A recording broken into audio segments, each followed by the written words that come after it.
Okay, let us stand for the national anthem of Trinidad and Tobago.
We'll now have an opening prayer by Mr. Samuel Sanka.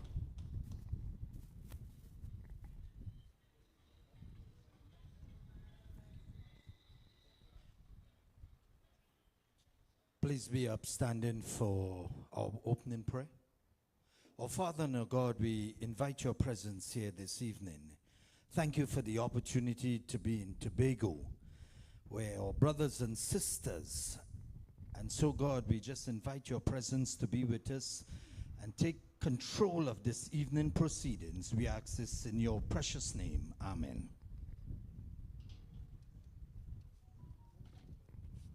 Thank you, Mr. Sanka. I'll now like to invite Mr. Anthony Charles, a.k.a. the Juba, to lead us with our theme song.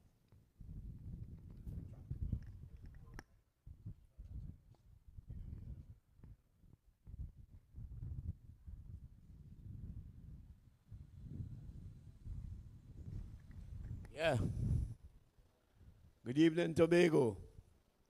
Welcome to the Scrapper and Dealers Association. Track, Mr. DJ.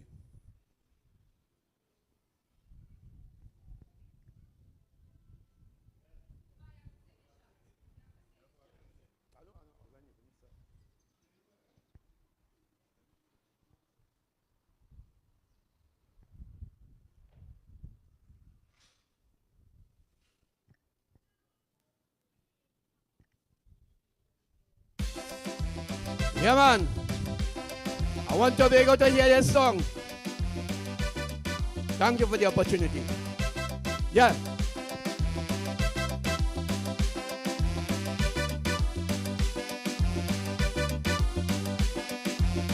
The Scrapper and Dealers Association facing red problem. That's all they're complaining and they're complaining. Nobody taking on them. They say they're doing clean-up operation plus sanitation, but they're not getting enough iron to maintain their occupation. Plus they're taking young men away off the street who used to sit down wasting their time So they create some little employment, keep them away from a life of crime.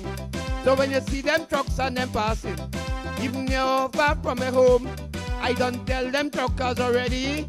All the Superman iron chrome, scrap iron, old battery buying. On top the truck if you hear them ball, scrap iron, old battery buying. Old petrol stove galvanized and all. Scrap iron, old battery buying. Second hand underwear and old bra. Scrap iron, old battery buying. Bone chilling and kindling fire. Scrap iron, old battery buying. You could hear them trucks from afar. Scrap iron, old battery buying. Old petticoat and tiger wire. Yeah, man. Anything metallic, we taking that. Yeah.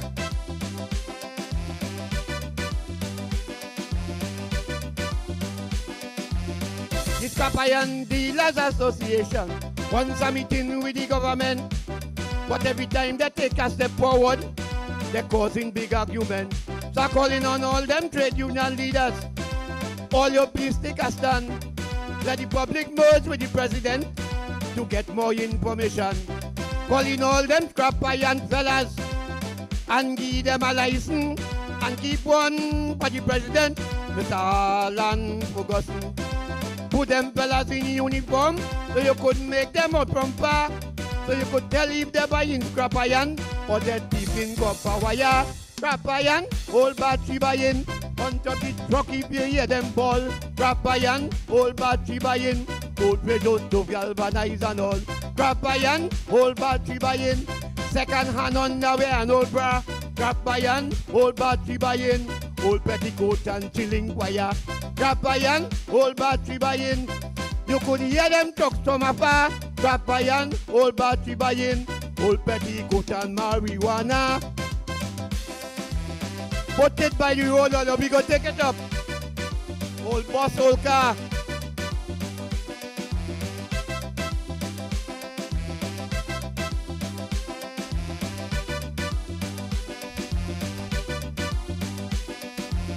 The Scrap Iron Dealers Association getting a real bad name because of some regular cooperative trying to make them shame. If they hear how they be boasting, when they reach back out on the block, the truck load with iron on top, but he has the cable under the truck. When you catch them cooperatives and them, they way to the post, take the same cable with the teeth in, and tie them up on a post. For them you mustn't feel sorry, not that don't give them no blind. Take the same cable with a just teeth, and make them a cable bow tie. Scrap iron, old battery buying. On top the truck if you hear them ball. Scrap iron, old battery buying. Old radio stove galvanized and all. Scrap iron, old battery buying. Second hand underwear and old bra. Scrap iron, old battery buying. Old petticoat and chilling wire. Scrap iron, old battery buying. You could hear them trucks from afar. Scrap iron, old battery buying. Old petticoat and marijuana. You'll be cleaning up anything metallic.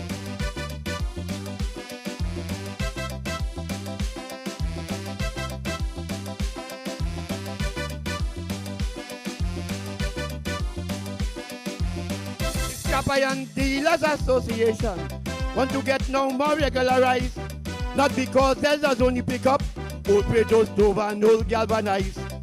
Some people just call them iron hung dogs. Anyway they pass, them just smell iron. If he lean up, or if he lie down all in the grass. The president tell the government for the copper sales to cease. That is one of the strategies. Go ease up the copper thieves. I say the petroleum waste from the country should be given to we, not to ship away by the boatload and sell to foreign country. Scrap iron, old battery buying. On top the truck if you hear them ball. Scrap iron, old battery buying. Old radio stove galvanized and all. Scrap iron, old battery buying. Second hand underwear and old bra. Scrap iron, old battery buying. Old petticoat and chilling wire. Scrap iron, old battery buying. You could hear them trucks from afar. Scrap iron, old battery buying. old petticoat and marijuana. Thank you, Tobago.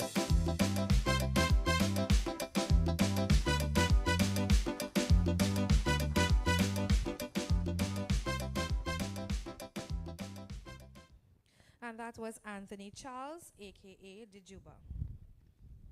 Residents of Tobago, to those who are present here and those viewing online on the Trinidad and Tobago Scrap Iron Dealers Association's Facebook page, good afternoon and welcome to the 12th round of Crime Talks, an initiative of the Trinidad and Tobago Scrap Iron Dealers Association. This series of public meetings was launched last year at Africa Grounds in Enterprise, Trinidad. From there, we went to Labrie, Rio Claro, Embarcadero, Orange Valley, Cali Village, Chaguanas, Tunapuna, Sangre Grande, and Arima. The Trinidad and Tobago Scrap Iron Dealers Association has been spreading the same message, and that is, crime is not the answer. Our team, led by our president, Mr. Alan Ferguson, feels compelled to do our part in the fight against crime, and we are happy to be here in Tobago, where we know you too are not spared from the wrath of the criminal elements. This series of crime talks targets everyone in society, particularly the young people who are the future of our beloved nation. This afternoon, we have a powerful lineup of speakers and entertainers who will each share positivity in their messages. I invite you to stay with us because we believe together we can all make a difference. To those of you who are viewing online, I implore you to keep sharing our live stream. Our first speaker is a man who dedicated his life to service, especially to the people of this country. Allow me to welcome Mr. Samuel Sanka to address you.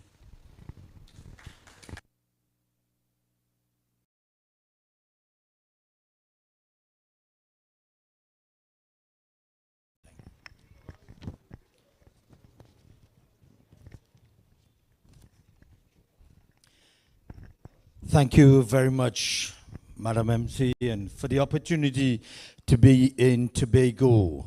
Good evening, Tobago. And it's a great time for us from the Scrap Iron Dealers Association. I want to tell you it's a beautiful day out in Tobago. And with our theme, let's come together to stop crime. I want to recognize members of the head table. My brother Ronnie Fields is here, president of the Fathers Association, Brother Garth and Pastor Dotin, and we also have a battery of powerful speakers here, and our president, Mr. Alan Ferguson, president of the Scrap Iron Dealers Association. Thank you for the opportunity to share some insight with us this evening and what we are about to do. Ladies and gentlemen, we thank you, and members of the media, we want to recognize your presence here with us this evening. Crime is affecting everybody in Trinidad and Tobago.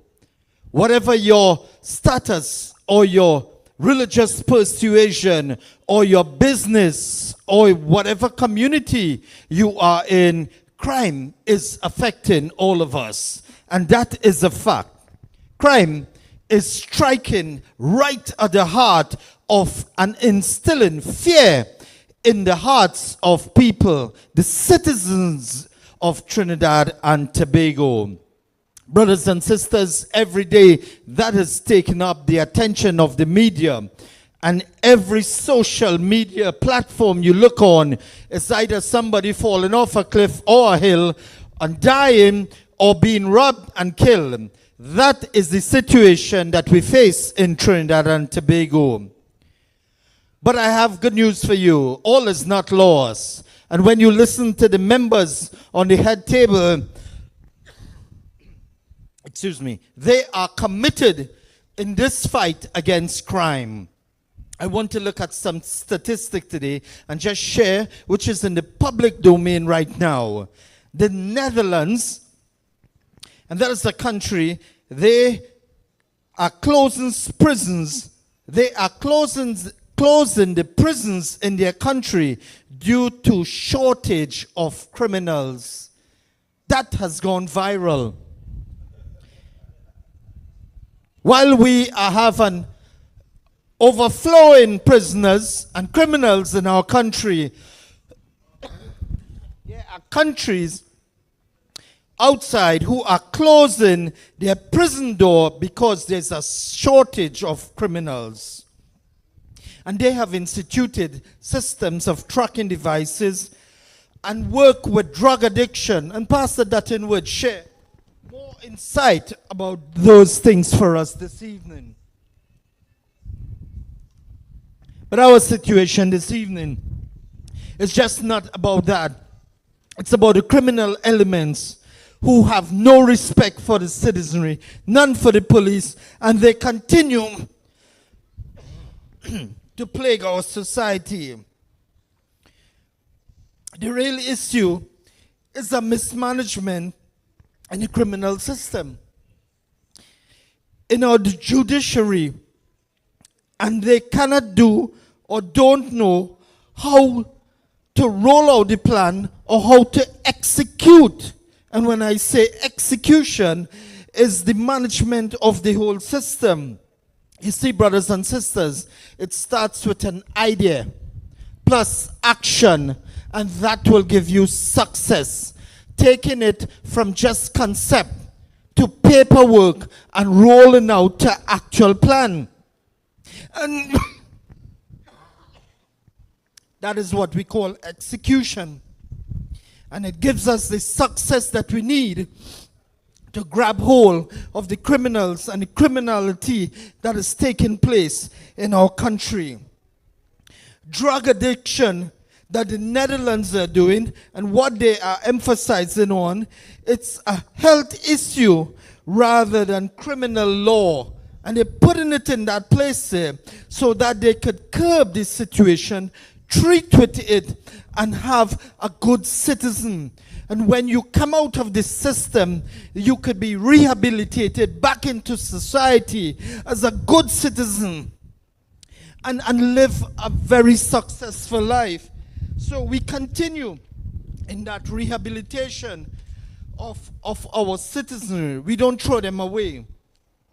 And so we have to look at repurposing our prisons facilities and what we do in terms of a mindset, skill set, and tool set in terms of our training, so that when they come out of the system, they are not doomed.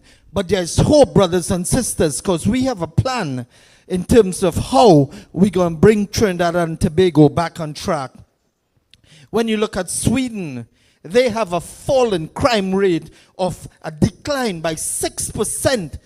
6% in their crime rate. And they have gone with an execution program, how to deliver and to turn their citizens into productive people in society. In Australia, the statistics says that from the Australian Institute of Criminology show an overall decrease in most areas of crime. They have tougher bail laws, the introduction of mandatory and requires a higher maximum penalties. And those countries have been able to reduce the criminals and the criminality that is taking place in their society. Brothers and sisters, in Tobago, we want you to share with us this evening. Think about your biggest goal and what is keeping you back from your biggest goal. Why haven't you accomplished it yet? And if you like the people around you, it's what is happening, brothers and sisters. It's a basic fear. Basic fear. Why it is that you're not achieving your goal in society. And what is your big dream for yourself? Fear distracts us and leads us into excuses. And learning how to overcome fear is one of the most liberating pursuits you can undertake. Treat fear as a cue to take action and not an excuse. And this evening, we will hear how to treat with that fear, and how to live very successful lives. Ladies and gentlemen, the Scrap Iron Dealers Association and this panel and this battery of powerful speakers, it is how we tell the story about our great country, Trinidad and Tobago. Together, we can change your story, and together, we could change your life. Together, we could create goals that are musts, M-U-S-T-S. And what does the life you deserve and you desire look like?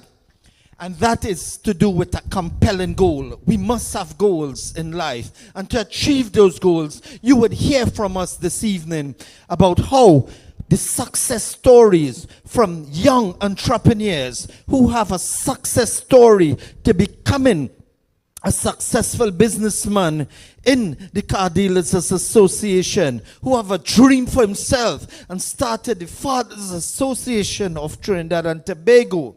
And they're here to share that. You have to surround yourself with success. And that is the story we are sharing here in Tobago. Ronnie, you could come and join me here for a quick minute, brother. This is Rondall Fields, a brother that we have here from central Trinidad, Cunupia. And when you look at both of us, we resemble. And he's the better looking one. I'll go take that. You're taking that one. But guess what? We grow up in the same space and we don't know about race. At all. At all. We grew up with love. We grew up with understanding that we are the human race. We grew up in each other's house. My mother taking care of you, your mother taking care of me. And that's something I think we've lost in our society. We stop seeing people and we start seeing race. We start seeing who's rich. We start seeing who's poor. We start seeing who's women, who's men. Every diversity that we have within ourselves or as people, we use it to divide us. And not only we use it, some people strategically use it to divide us also. Yeah. When I was invited to come here to speak, you call me up, so God must make you call me. Tobago means so much to me. Tobago to some people may mean just the nice beaches and the infrastructure around, the tourists around, the culture around. But to me, psychologically, Tobago meant something to me even greater. As I make mention, as a young black businessman, I grew up in Trinidad. Correct. No pun intended. But there was always a space, that a sense of loneliness. I saw the Chinese businessman. I saw the Indian businessman. Every other businessman just didn't look like me. It was not until I started to traverse and interact with Tobagonian people, I found that Afro-entrepreneurial spirit. I could go down the road, the jet ski man, he have a business. I could go on the boatman, he have a business. The fisherman, he have a business. If it's bacon, shark, or whatever, if it's dumpling and provision, if it's the people that we grew up with, the little sugar cake and tulum. So just having that in my life. Look, Tanti watching me there and all from the pizza shop. That Afro-entrepreneurial spirit did something for me. And when I hear that we were coming to Tobago, I said I had to be there. Because at this point in time, I was here for my birthday. I spent half in Trinidad, half in Tobago. And I put on social media on Facebook and looked at Liz Williams' page, only to hear the sound of a woman crying and bawling. The song so familiar, I thought for a second I was back in Trinidad and Tobago. Wow. That is the song we have become accustomed to. Women bawling over the bodies of their sons and loved ones. And that's dead bodies. Dead bodies. Wow. And that is something that was strange to the society at Tobago. Yeah. Tobago is not a place it's a place that Trinidadians used to come to feel safe. Sad to say, but that is the reality. This was the haven that we knew. Of course. We have spent many times and there through Pastor Dotin coming to camp in Tobago. Those were the glory days. That peace of mind, and I want to explain the value of a peace of mind to the Tobagonian people if you all taking it for granted. Whatever culture that you may be trying to adopt from your sister land I am from Trinidad, so I could say it. Whether if it's the Trinidad culture or whatever culture, understand the value of a peace of mind, understand the economical disadvantage you could put your society in when it comes to crime. Crime is a social behavior and a bad one. I often reach out to the brothers in the areas like the sea lots and these areas, which in Trinidad and Tobago enterprise are the best geographical locations. It are no better location than them geographically. I always reach out to these brothers to understand the value of where they live, just the space where they live, and to understand the only thing that devalues that property is the social behavior taking place there. If you could revamp and change that behavior, your property will leave from $100,000 to $1 million. Definitely, you will see that thing. And so, brothers and sisters, what we're talking here is to surround yourself with success. Right. So, Pastor Dotin, you could join us for a minute. And so, this is our friend, our pastor, our confidant. You see what you have here, right? I have some extract of East Indian in me. And this is my African brother. Correct. And this is the Dogla pastor.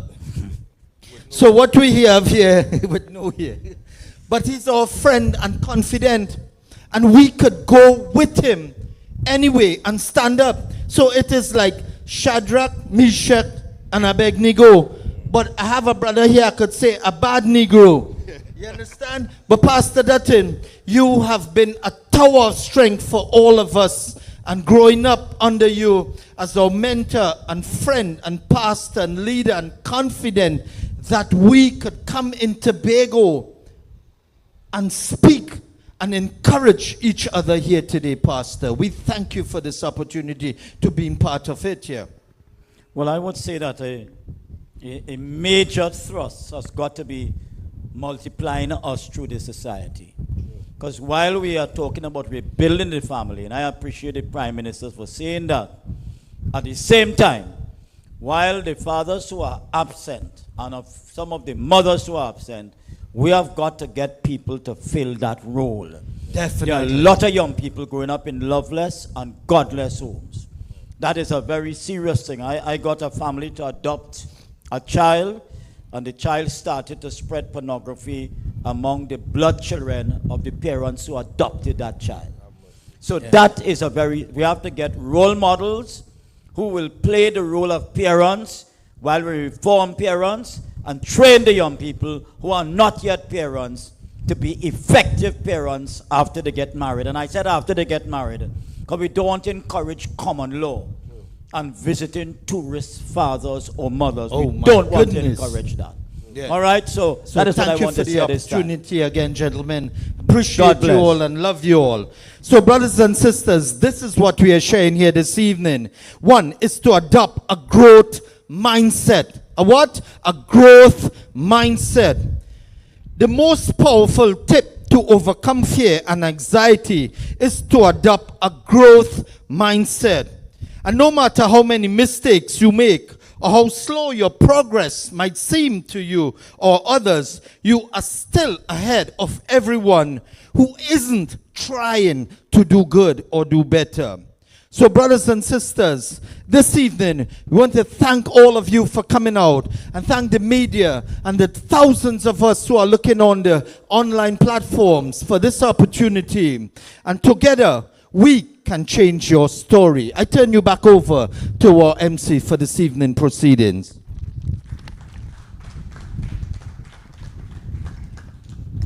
Thank you very much, Mr. Sanka. And I just want to remind those of you here and those who are viewing online that we are broadcasting live our 12th round of Crime Talks by the Trinidad and Tobago Scrap Iron Dealers Association, and we are here at the Esplanade in Scarborough, Tobago. And I also want to just acknowledge it was just brought to my attention that we are being broadcast live on Tobago Updates. So just want to say thank you very much for making it possible for all those who can't be here to also be a part of today's meeting. Our next speaker is a son of the soil and he lives right here in Tobago, and he also represents the Trinidad and Tobago Scrap Iron Dealers Association in Tobago. At this time, I would like to welcome Mr. Enrique Escobar Gonzalez.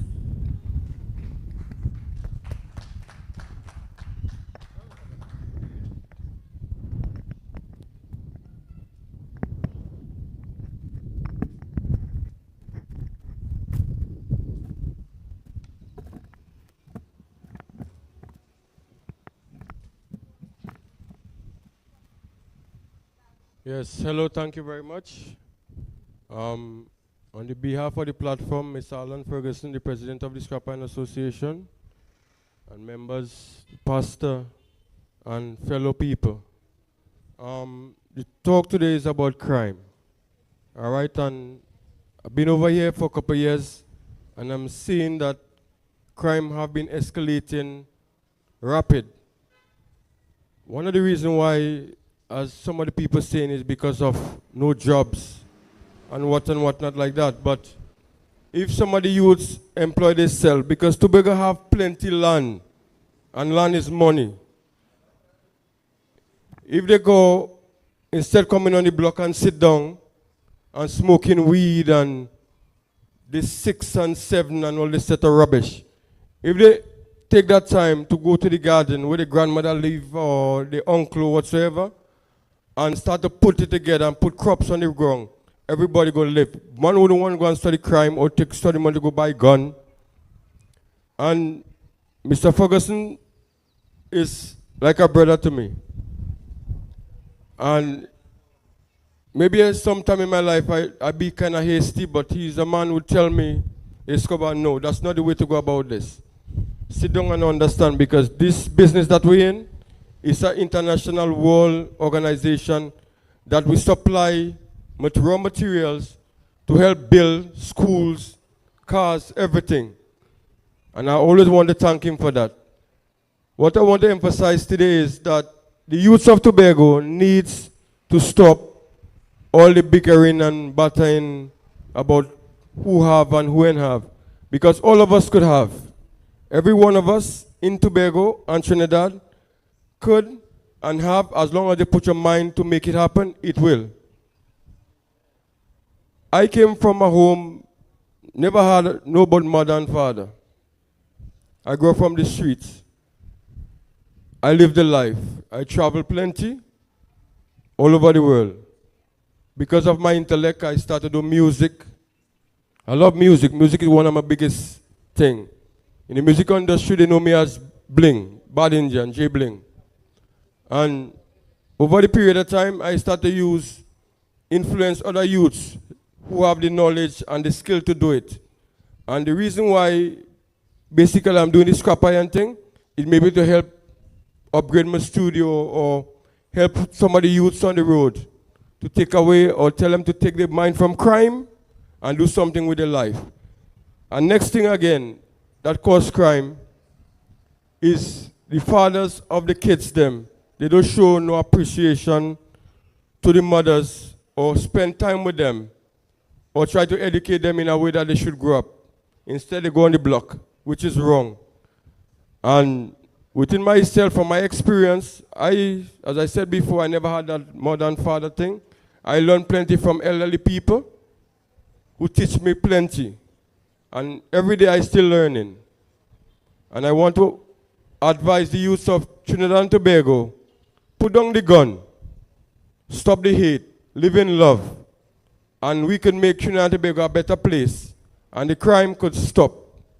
The reason why I can say so, I was a very bad guy. And I changed my life from being a bad guy and being a mentor to people and plenty other youths out there. And I would like whosoever listening, whether the media or whatsoever, sit down and take this very seriously. Crime don't pay. Love is the answer and the key to everything. And I'm not speaking about just talking love. I'm speaking about showing love in general for each one and every one of us. And if we show that, this place called Tobago would get back how it's supposed to be. Everybody would love one another, teach one another, educate one another, because you could have go by, as the other brothers were saying, they could have go by their mother and father, or like they're sleeping in the same house. They might from different culture, but the principle in it, the guidance they get from the elderly people, shows them that the love that we can live by every day. And I want to thank everybody.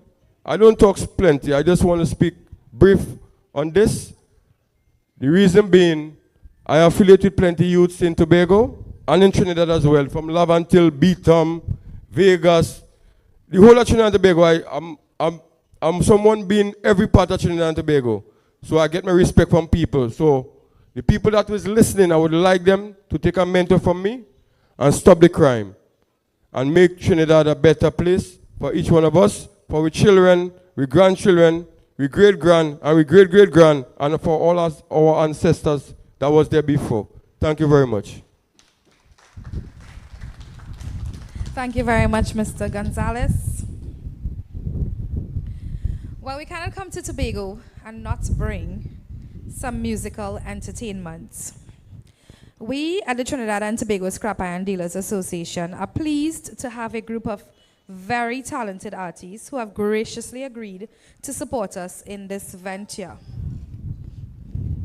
So at this time, I would like to bring on our very first entertainer, and he himself is a very young man, and he is using his music to spread positive messages throughout the entire world. Let us now welcome Jazzy Blaze.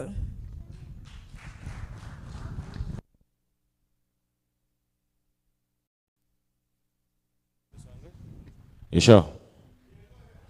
Use this one or this one? Nah, this one sounding good. Yeah.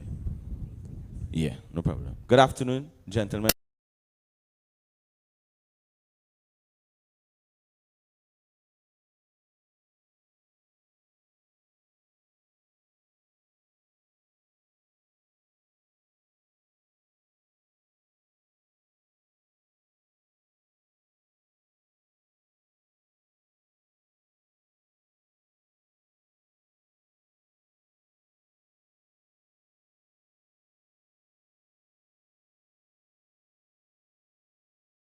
But the music that is running rampant right now, the negative type, a lot of people are blaming that for the way society is going today.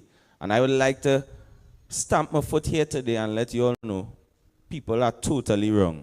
Because I grew up as a youth man listening to the little stupid music, we call it, but it was never in my intention to go out and do nonsense because of my background and my family.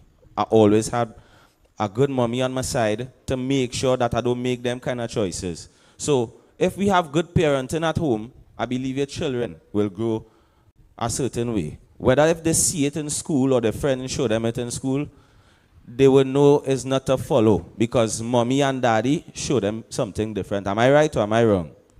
Right. So my parents, be extra cautious with your children. When they come home from school, open the book bag and go through it, go through their school work, make sure they're doing correct.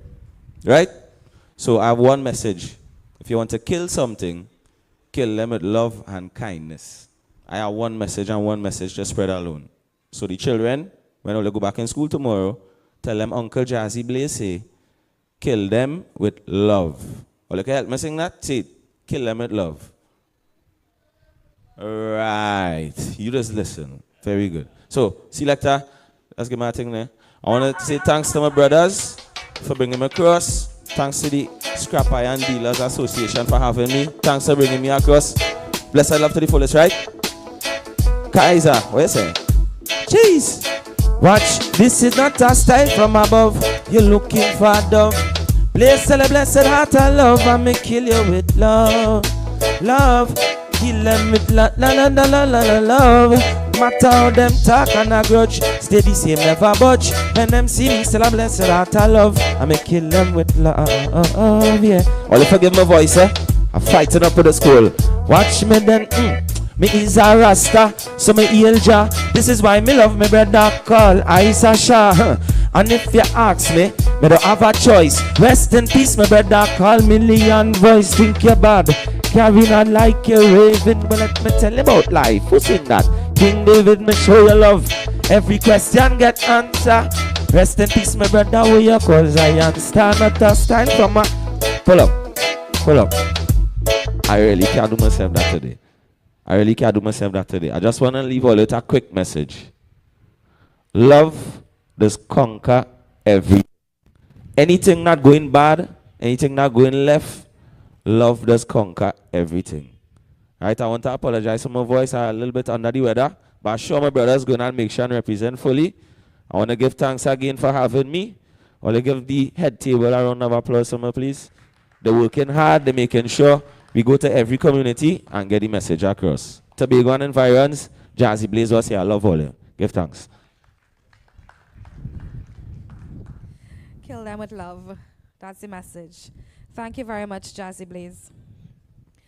Our next speaker is a man who did not have it easy. His story tells of his success even in the face of struggles.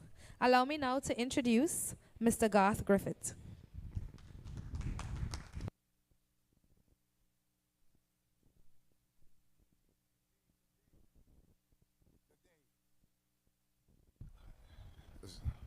Hello? Okay. Before I start, it's something I want to share. I see that the previous speaker talked about racism or race, different race and things like that. And I teach a class every Thursday in primary school. And one of the things I teach is on race. And I teach them that the first racist was Shaitan, was the devil. Because when God created Adam and he had him on the floor, he told everybody in heavens to bow down to his highest creation. Thank you. To bow down to his highest creation, which is Adam. Everybody bowed down except for Iblis, who was the devil, the jinn. This is in the Quran. You know, everyone has their book, but this is the Quran. And what Iblis told God, Allah, he said, Ana khairum minkum. I'm better than Adam. I'm better than him. I'm made from a smokeless fire, and he's made from dirt. Allah, I'm better than him. He was the first racist. He was made from smokeless fire, and Adam was made from dirt. And God, Allah, let us know that the devil was made from light. So we know from the Quran there's 3 races in the world. So when people talk about racism, this is what I teach in my class with primary students. I teach them, you know, in RI class, religious instructions, I give it to them purely. I say, we cannot be racist. The human can never be racist to each other because God made us different so we can know each other. And he made only 3 races. The human race, the angel race was made from light, and the devil race was made from the jinns. He called them the jinns, and they're made from smokeless fire. And I teach the kids this in school. And so I'm glad to talk about racism because this is something that people need to know. Because this also creates crime, you know. So to get the heart of crime, I give the kids this in primary school. I also give them about if they steal. At the end of the day, if you steal and you don't pay that person back, when Allah raised you up, when God raised you up, you will have no money to pay back that person. So I tell them, how you going to pay them back if you have no money? Because you will have no pockets. I say, you know how you have to pay them back? You will have to give them your good deeds. So if you steal money or steal something from someone, you have to give them your good deeds. And guess what happens when you run out of your good deeds? Then you have to take their bad deeds. You have to take their bad deeds. And if you take their bad deeds, ask the class, what happens if you give all your good deeds away and now you're collecting bad deeds? They all say, you're going to hellfire. And exactly where you're going. And also I teach them about murder. If you murder a person and murder one person, it's like you murdering all of mankind. So I teach them about life, about spiritual life, about life to stay away from crime, and I try to teach it to them at a small age in primary school. I do this every Thursday, and I'm glad y'all talked about race, you know, and because this is also part of crime. Now let me go into my story now. I just had to touch on the basis of what I do. I used to be, I'm a racial teacher. But before, let me just get into my story now, so you can understand where I'm going. I came, I was born in Trinidad. I left Trinidad when I was 9 years old. I was 9. And I went to America for 40 years. And then I had to do, I was incarcerated, and I had to come back to Trinidad after 40 years. Now, when a person leaves a country at 9 years old, and you coming back, you don't know anything. You don't know nobody or nothing. You know, because first of all, you left at 9, you didn't really know anyone. So when you come back, it's like you don't even know how to get to Port of Spain, to Santa Cruz, to Woodbridge. You don't know how to get to anywhere because you're 9 years old. So when I came back with 2 people, a white man on my left and a white man on my right, and they dropped me at Piaco Airport, and I was with a crowd of people waiting for someone to pick me up. I don't know who. But no one picked me up. But my point is, I was in the crowd anyway, waiting and smiling like everybody else, you know, thinking someone picking me up. After a while, a crowd go, a crowd come. A crowd go, a crowd come. And I'm still up there smiling. After a while, I realized there's no one to pick me up. I'm a deportee who left here 40 years ago, right? No one to pick me up. So I'm at the Piaco Airport. I ended up going down to Riverside Plaza. Everyone in Trinidad should know Riverside Plaza, because once you go into Port of Spain, that's the first place you see. As you go across the flyover, you hit Riverside Plaza. Well, I used to be sleeping on cardboard boxes, abandoned mattresses, dogs running around, slept in abandoned buildings. I had nothing to do, nothing. So I just tried to keep myself busy. I went to the market and started working. And I worked, but guess what? While I was sleeping in a cardboard box, an abandoned, when I found a little mattress, pissy mattress, I slept on it. I had nothing else to sleep on. I didn't want to sleep on no hard concrete. But the point is, while I was sleeping on those pissy mattresses and sleeping on those dirty cardboard boxes, I never steal from anyone. I never touched nothing that was not mine. I never go and rob anyone. Everybody I came down with, all my deportees I came down with, all of them are murdered and they're dead except for me and probably one other person. I did not steal. In spite of having nothing, I did not steal. In spite of sleeping in a cardboard box, I did not steal. In spite of sleeping in abandoned buildings on Queen Street, I did not steal.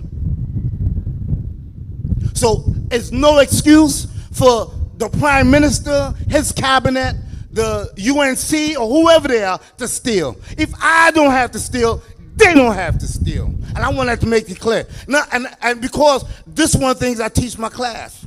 I teach them, if you have a studious teacher, because I became a teacher also. I became a registered teacher for Trinidad and Tobago. And one of the first things I teach them, if you have a studious teacher, you're going to have studious students. And if you got a knucklehead teacher, you're going to have a bunch of knucklehead students. And if you have a unrighteous and steal and thievery government, you're going to have the same thing, the people. The people are going to be the same way. If you got a lot of lying and conniving and people that steal from the top, who is the government, you're going to see that at the bottom. Because the people are going to choose they're going to choose from among themselves to be the leader. You know, and that's the reality of it. So I tell my students this, you know. So my thing up here is to let people know is that regardless of whatever you go through, you don't have to steal. Some of the students that I taught in primary school have distinction and ones and everything else, you know. And I'm truly blessed with that. I'm truly blessed with that I could come and do something. But I think we all have to play a part. And when I say we all, I'm talking from the government, I'm talking from the opposition, I'm talking about the regular citizens. We all have to play a part from not stealing and being truthful and being real with each other. Because if I could do it, sleeping in a cardboard box and a pissy mattress, not to steal, there's no excuse for an MP that could afford $1 million car to be exempt $1 million in custom duties, where a man who can't even afford a cheese and butter, cheese and house bread. He can't even afford cheese and house bread, but you, the MPs, y'all can afford $1 million write-off. It doesn't make sense, you know. So if you steal from the top, how you think the bottom going to be? Yeah, if they're going to want it, they're going to want some of that too. And then you're talking about locking people up for 20 years without seeing a judge. What do you think is going to happen? You think they're going to care about the police? You think they're going to care about commission of prison? They're going to get you all too. Imagine if you're stuck in the cave for 20 years. The first person you get your hands on, you got a knife, you're going to stab them up. Oh, and that's what the people are doing. You have to give them their rights. You have to give citizens their rights. You have to give poor people their rights. You have to give people who are incarcerated their rights. They have rights. You cannot give a person 10 and 15 and 20 years without a trial. You have to give them their rights. Regardless if they're wrong or right, or if they're guilty or not, you have to give them their rights. You cannot shoot and kill innocent people without taking them to trial. And you have to give them their rights. So if you want a country that is crimeless, it starts from the top. And so I teach my class this. I say if you have like I told you, if you have a teacher that's studious and doing the right thing, the students going to be studious doing the right thing. They're going to study. They're going to want to learn. And if you got a teacher who's not studious, you know, and who's a knucklehead, you're going to have students who's a knucklehead. And that's what we see in our society. We are a reflection of the government that we have. And I'm not into politics, but I have to give it to you real.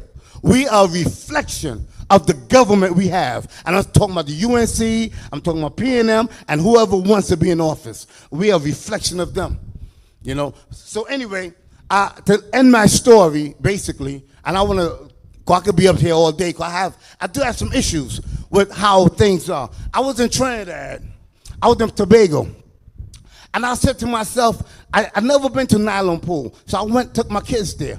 And I see people, and I'm not racist with white or black, but I see people from other countries enjoying our country better than we are.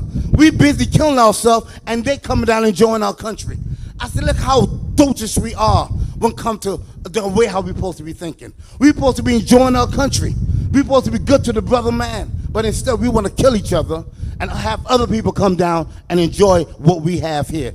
And we are blind to see what we have. And I was looking at this today with my kids. I'm saying, well, look at this. These people enjoying it better than the people here in Trinidad. You know? So my thing is, in spite of whatever, is no excuse to steal. You know, in spite. You know, I lived down in Sea Lots. I went down, people bought me. I have to be honest. Even some of the roughest people were some of the kindest people I met. I met people who built me a house with wood and nail, you know, who bought me sneakers and glasses, and they looked out for me.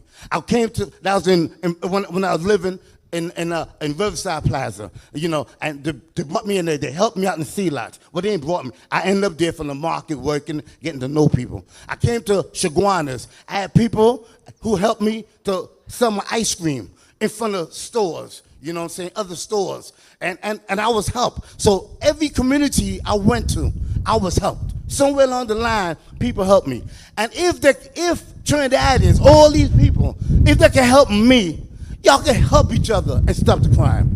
Y'all can help me, who y'all don't even know. I left here 40 years ago. Y'all never met me a day in your life. But yet, I could go Sea Lots or Chaguanas, you know, and everyone will put a hand and help me. If y'all can help me, who left here 40 years ago, that never met y'all, don't know y'all, if y'all can help me, y'all can help each other. And that goes for not only in Trinidad, that goes for even here in Tobago. So I just want to say to y'all that this is my advice, that it's no excuse to steal. Thank you very much.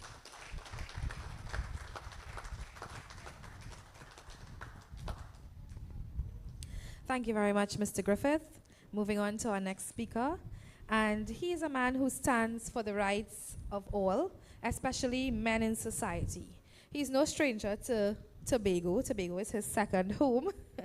So now I'd like you to allow me to introduce the president of the Single Fathers Association of Trinidad and Tobago, Mr. Rondall Fields.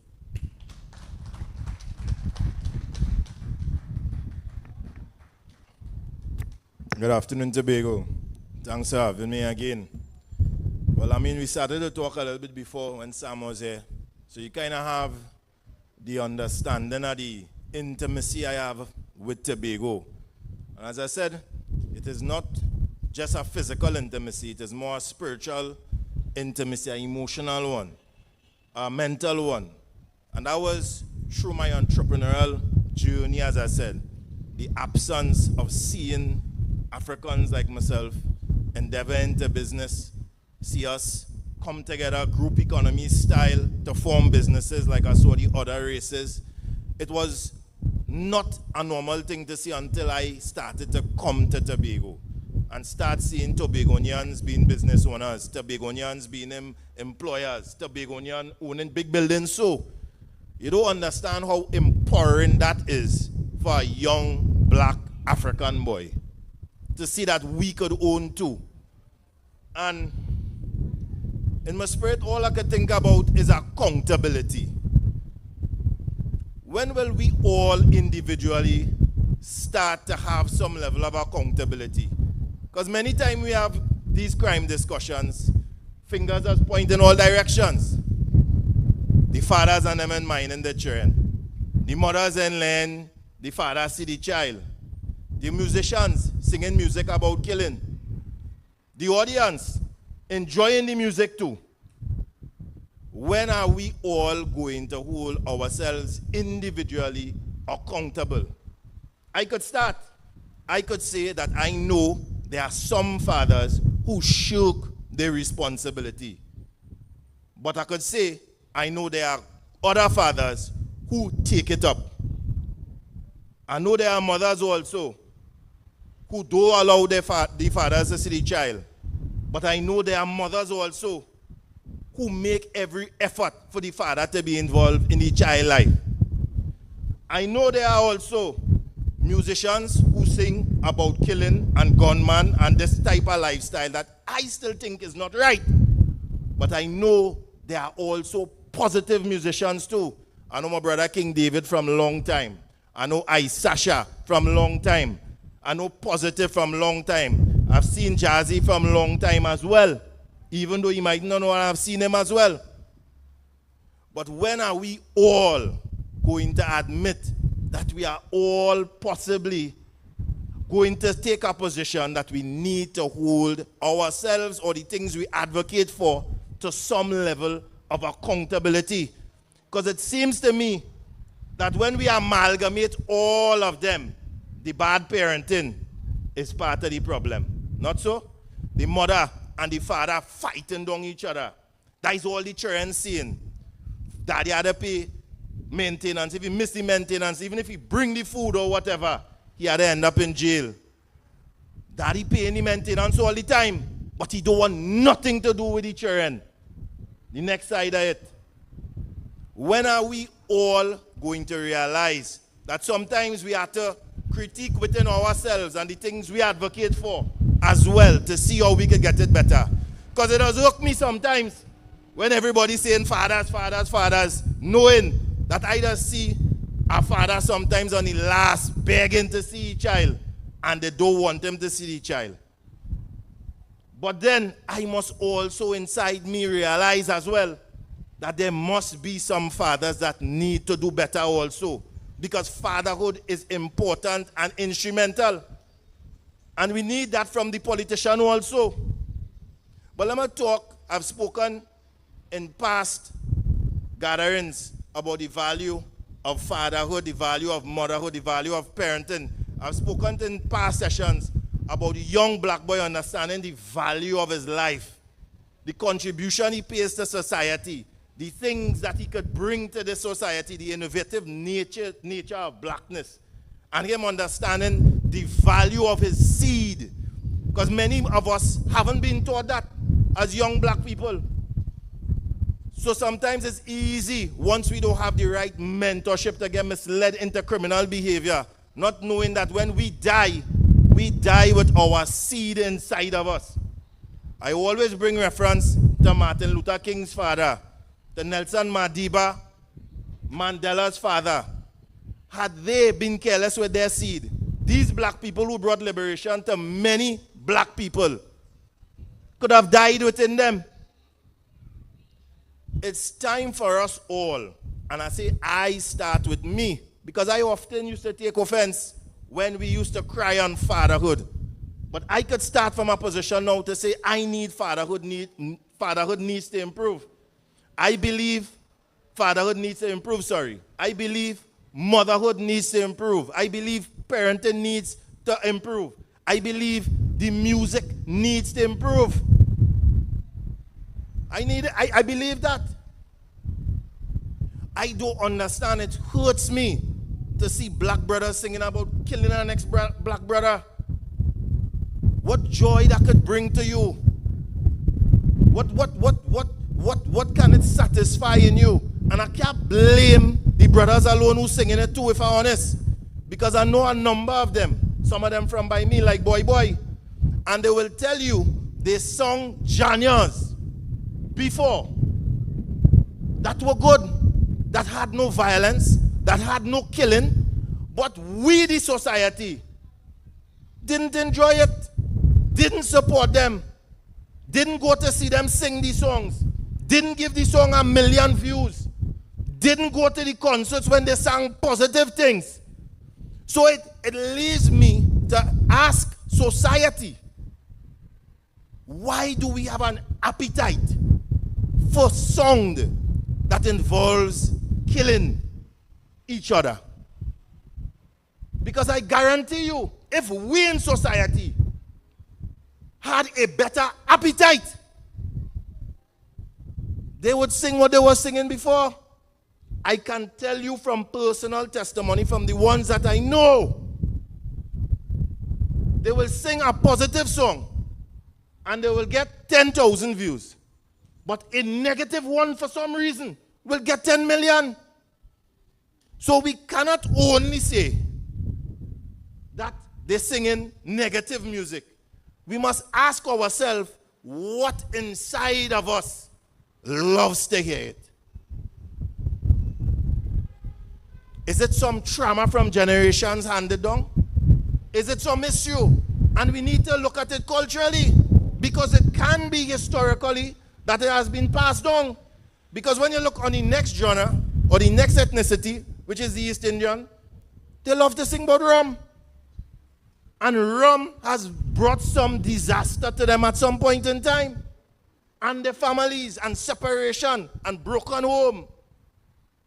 So when are we all going to take some level of accountability? Because we seem to be that we are all to blame.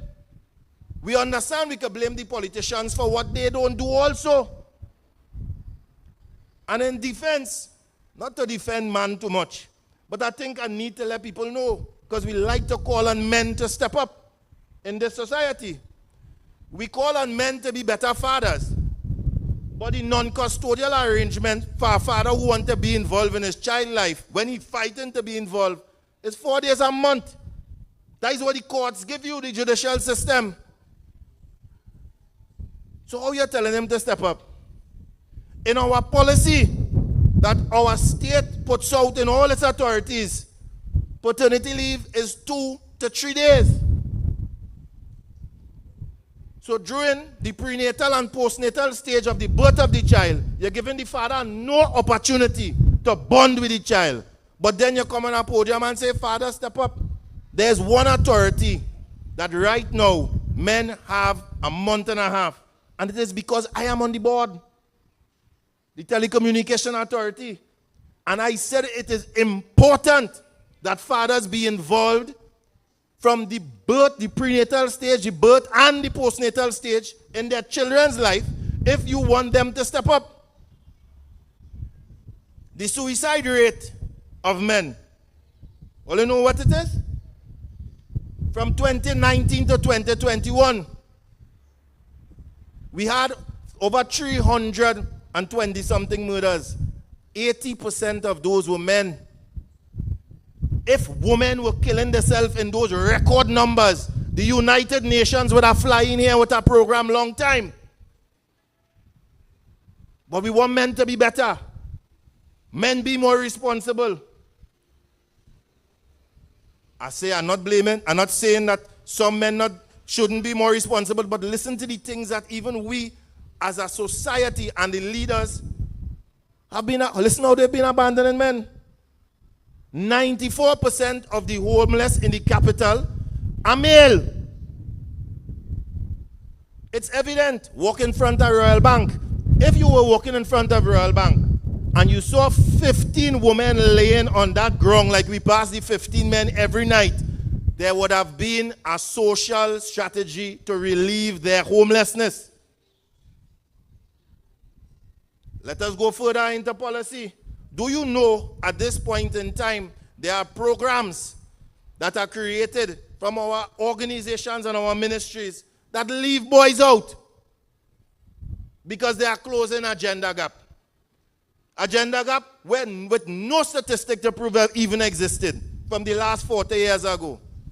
ICT for girls, ICT for women, leaving boys out of something so important as digital literacy. What will happen to the next generation of them when they can't get a job because they don't have no digital literacy? Won't they be left behind? Won't we now be creating another gender gap on the next end? Tell me, Pastor. So the reality is, we have all been failing in our regards, because I blame those things on our leaders. Because we must at this point in time ensure that our boys and women are at the most competent level so they can contribute positively to society. Finally, Pastor Dotin said something here. We need to find a way to multiply more positive influencers, I guess what I was trying to say. And it makes sense. Because whether we want to admit it or not, the only persons in our society that honestly can bring under to address, possibly even form the best strategies for males that are errant are males that are positive influence. So if we have all these disadvantages against every male, are we not creating a society where it's harder for a young man to be better? We will talk about programs like MILAT, we'll talk about programs like CCC, we'll talk about programs like MIC. All these programs, grossly understaffed, grossly under-resourced. All these things. We have an education system that only sees academics as education. Reading, writing, arithmetic. And whereas I encourage and endorse literacy, to me, plumbing, to learn that is a form of education. Electrical work, to learn that is a form of education. Carpentry, to learn that is a form of education. Education to me is learning. And many of the skills I just spoke about will make a fella self-employed. We have scores of people running behind academics, and when they come out of school, they can't find a work because they need an employer. The ministry don't have place to employ them. So they're home and they're now looking to go and learn a trade. Or they're now looking to start a business. Entrepreneurship is education too. Why we don't teach young people about financial management, business development skill in school, but our education system is built to develop workers. So obviously, when they don't make the mark academically, and we view them as a failure, where you feel they're going to end up? We all need to hold ourselves accountable. As I say, I will start with fatherhood. Mothers should start with being better mothers. Musicians and artists, be because of the power of your song. Musicians are artists, you know. Music is one thing that don't ask for permission to enter into your brain. The power of music is amazing. We all need to hold ourselves accountable so that we could have a better society in Trinidad and Tobago. Thank you.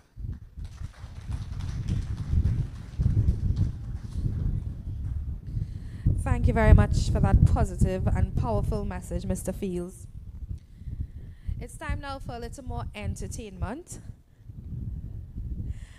And this time, we are bringing a veteran to the stage, to the Tobago stage. Someone who has been in this music industry in Trinidad and Tobago for many, many, many years. And he is sharing his talent with his children as well. And at this time, I would like for you to welcome King David.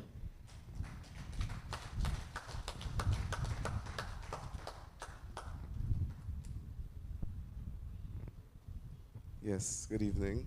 Good evening. Thanks for having me once again. My name is King David. As you all just heard, I'm a father of 6 beautiful children and 1 grandchild, would you believe it? A young grandfather. So I really want to see this succeed because we need to protect the future and we need to change the youths from their minds, from the young generation coming up. And I'm willing to participate. I give my life to this. My message is always in the music. DJ, give me the track. This one is called Life. We need more of this. God is the boss. Hey, yeah, yeah, yeah. Hey, yeah.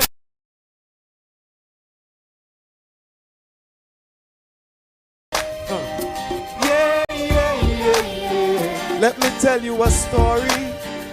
John was a good youth from a good fruit, had a good life with a good wife. John was a good cook with a good foot and a big smile. When John tell you good night, until he take a bad walk from a bad squad on a bad block. He rub the gas truck, bust a bad shot from a bad luck. John say bad luck, he just say hard knock. No, things getting ugly, there's no bubbly. John used to hug me till he tried to rob me. His kidnapper, ransom, tax and robbery. He's handsome then, but now he's ugly. All that changed when he get a baby. He divorced the game, settled with the lady. Now he's a ugly grave in the cemetery. Whoa, but let me tell you about life. Life, it ain't a game for me, 'cause I'm living, fighting poverty. Let me tell you about life. It's very clear to see people dying in the streets daily, Lord. About life. Down there on Nelson Street, children going to their beds hungry. Still I should tell them about life. You wouldn't believe me, brother man, sisters, you've got to come and see. That Jane was a good girl in a good world with a sweet aunt and a good man. And she had a good education with a good plan foundation. So good and so strong. Good love turned to good tricks. Good tricks equal good licks. It's cuffs and kicks. She turned to the coke when she want a good fix. Now she's a good statistic. You see she sit down in a bad van with a bad plan, on a bad plan. Rolling through Jamaica with no condom. Erection, what a direction, abortion, infection. Oh, now she ban the ugly. People shun she, they used to love she. They start to scorn she. A ugly grave in the cemetery. I tell about life, life. It ain't a game. Trinidad, we're living, fighting poverty. Right here in Tobago, tell you about life. It's very clear to every day, you know. People dying in our streets daily. Mothers crying, you know, about life. Down there on Duncan streets, children going to their beds hungry. We teach them about life. Yeah, yeah, yeah. Right now we fed up of this thing in Trinidad, you know why? We fed up of the Guns and Roses. Too much drugs and coffee. And we've seen enough hearts broken. They broken. We fed up, see so much lives taken, yeah. We tell you about life, Tobago love life. Just live life upright. We tell you about life. Yes. It's very glad Yes. to see Pull up. people dying in the streets daily. Thank you very much. I think I'll give you all, thanks. Give you all one more. And everybody, I'm proud of everybody who's here today. You know, words without works cannot sustain. So we make any move. I mean, I love to hear Mr. Fields speak. I wish I could have him with me everywhere I go to sing, to talk to the men, especially because that's why in this for. I have 4 sons, so I really need the boys to get some good examples, and this table here is a good example. So Daddy proud to come to Tobago to work with these kind of legends, and also the beautiful lady. Don't forget the ladies. But you know the boys really need some strength right now. So let me do one more and take it back to the desk. Let's go. This one is called Beg No Friend. It's very popular when I go to sing this all over the country. It's amazing to see the youth sing this with me, you know. Once you give them God, they receive it. Some of them give we love today, and tomorrow them breed hate. Them a move like friends, but don't you ever name no flesh from them plate. First you got to proceed, I beg you take heed. Hold on to your faith. And everything them claim that them own and them know is my God create.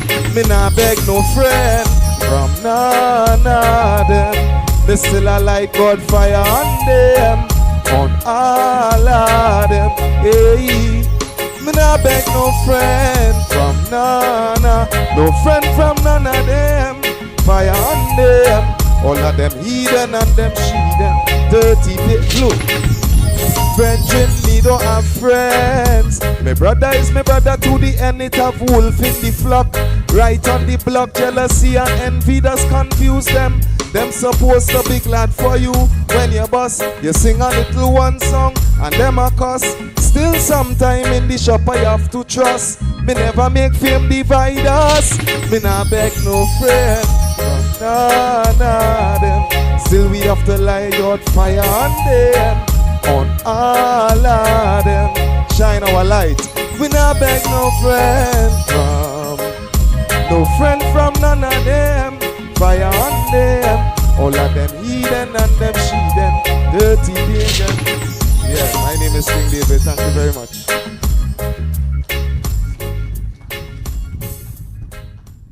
Thank you very much, King David. And I must say, we do have a group of dedicated speakers and entertainers who have been going across the country and giving back to community and giving back to their country. So let's hear another round of applause for them.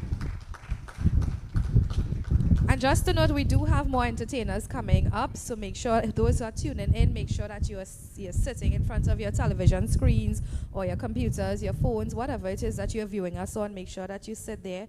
You cannot miss any minutes of this. And of course, we are broadcasting live on the Trinidad and Tobago Scrap Iron Dealers Association. And to those people in Tobago, we are also live on Tobago Updates. So our next speaker is a man who has spent over 30 years in community work with focus on Port of Spain and environs. He was responsible for the establishment of several police youth clubs in those areas and has a passion to see Trinidad and Tobago return to where it was. At this time, I'm pleased to welcome Sergeant Ricardo Morris.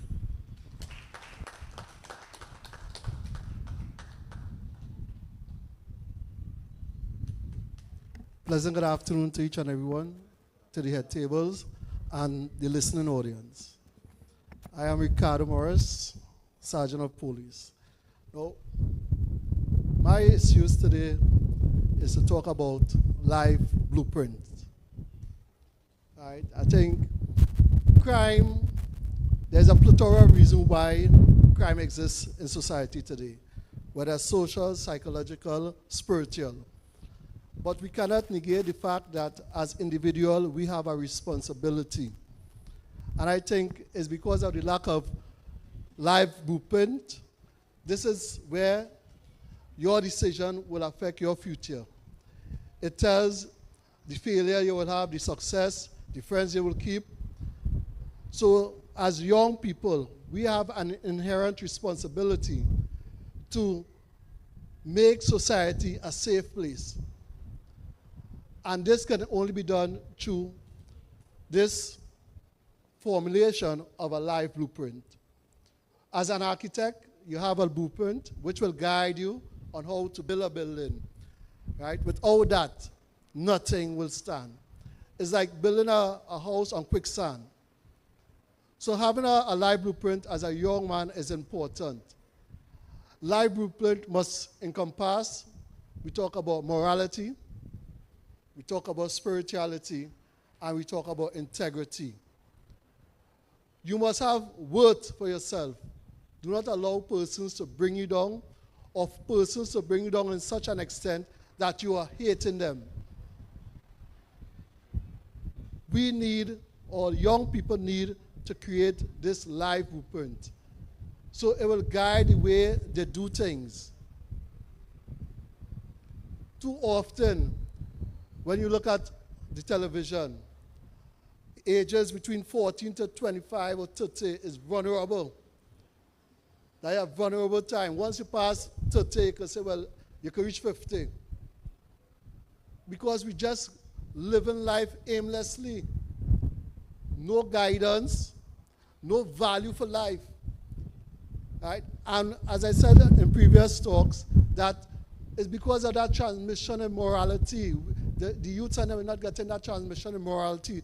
Hence the reason they're doing whatever they choose. We talk about the fear of God. Long ago, people had fear of God.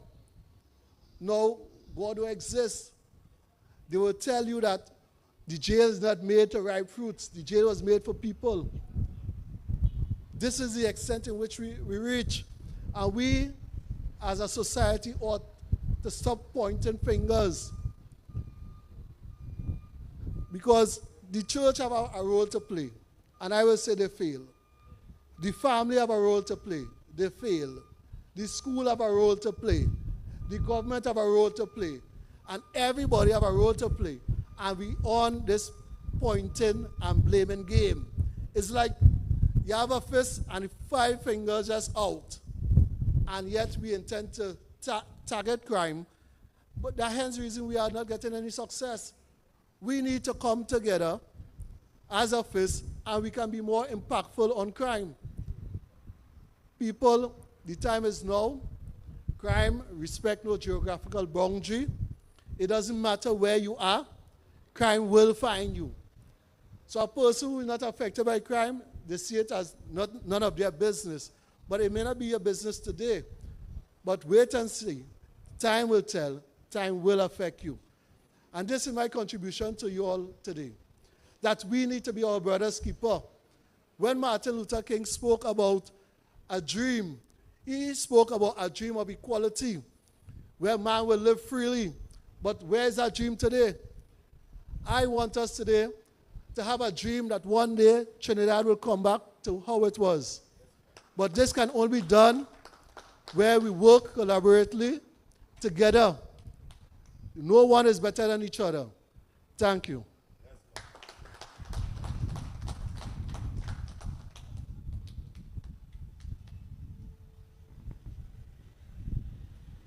Thank you, Sergeant Morris. So I know you all got a little bit of the smoke earlier on with our next speaker.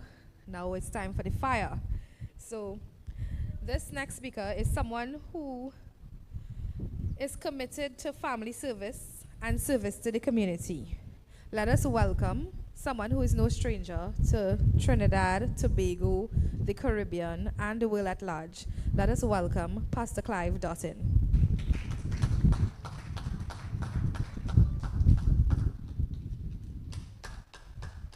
Thank you very much. I think it has all been said this evening. I am finger-lickingly delighted to be here, although I do work for Kentucky. I work for the church. And let me start with Sergeant Morris, because I see I'm nearly killing the cameraman. But let me start with Sergeant Morris. I am a firm believer that we have got to see the strengths in each other. So I want to talk this evening about the other side. And I'm using you as my springboard. All right? So that will cost you, you know. So, it costs me as the springboard. So, Brother Alan Ferguson, I think, and I hope it doesn't sound boastful, Brother Rondall, I was the first pastor to support publicly the work of the Scrap Iron Dealers Association, when both the government and the opposition, all right, didn't seem to be sure about their value. Let me tell you why. Brethren, I don't see myself as any perfectionist. But when you could have a gentleman like Alan, and I hope I could call him Alan, that's a friendship bridge there. Brother Ferguson, who could fight for the underdog. You see, because no hard feelings, brethren, I only hope the $100 million the Prime Minister going to dedicate to going into certain areas, brethren, to my mind, that is looking at crime from a blue-collar perspective. Brethren, what about the white-collar criminals? Because no boy from behind the bridge bringing in the cocaine and the guns. You have to have an effective business structure. So all I hearing about is blue-collar criminals. How to arrest them, how to get the evidence, how to increase the murder rate. But you know, ladies and gentlemen, the real problem that we don't want to deal with is the godfather to the drug trade. And I will tell you why we don't want to deal with that. We don't want to deal with that because we expect our politicians to be dependent upon them until the good master comes. Because, ladies and gentlemen, let me tell you something right now. The cocaine, the guns, the corruption in almost every institution. And I have a friend who's a lawyer called Clive. And you know what he says? He says when institutions break down, what is the judiciary, what is the police, what is the politicians, what is the church? When institutions break down, you know who suffers most? It's the young people in this society. They suffer most. And therefore, ladies and gentlemen, I want to tell the government and the opposition and our leaders that when we talk about crime, let us also mention white-collar crime. And the rich men in the society who are parasitic, mafiatic, crocodilian vampires who are polluting the streams of our young people and having them in what I call the 21st century narco-economy, the plantation economy reborn. And that is a serious thing. So that's the first point I want to make. The second point I want to make, parents, for God's sake. Parents, for God's sake. How we could bring up our children in a godless home and expect to have a godless society. How we could tell them the 10 Commandments no matter at all. And they could behave how they want. They could be indecent, get pregnant at any age, curse people, have gang fights in school. How we could give that impression to young people and have a better society. A lawless and indisciplined nation cannot fight crime. And I want to emphasize that.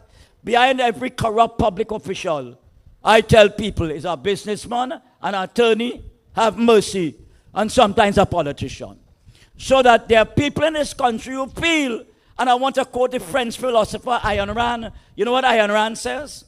She says a nation is doomed when the law, instead of protecting the just from the corrupt, protects the corrupt from the just.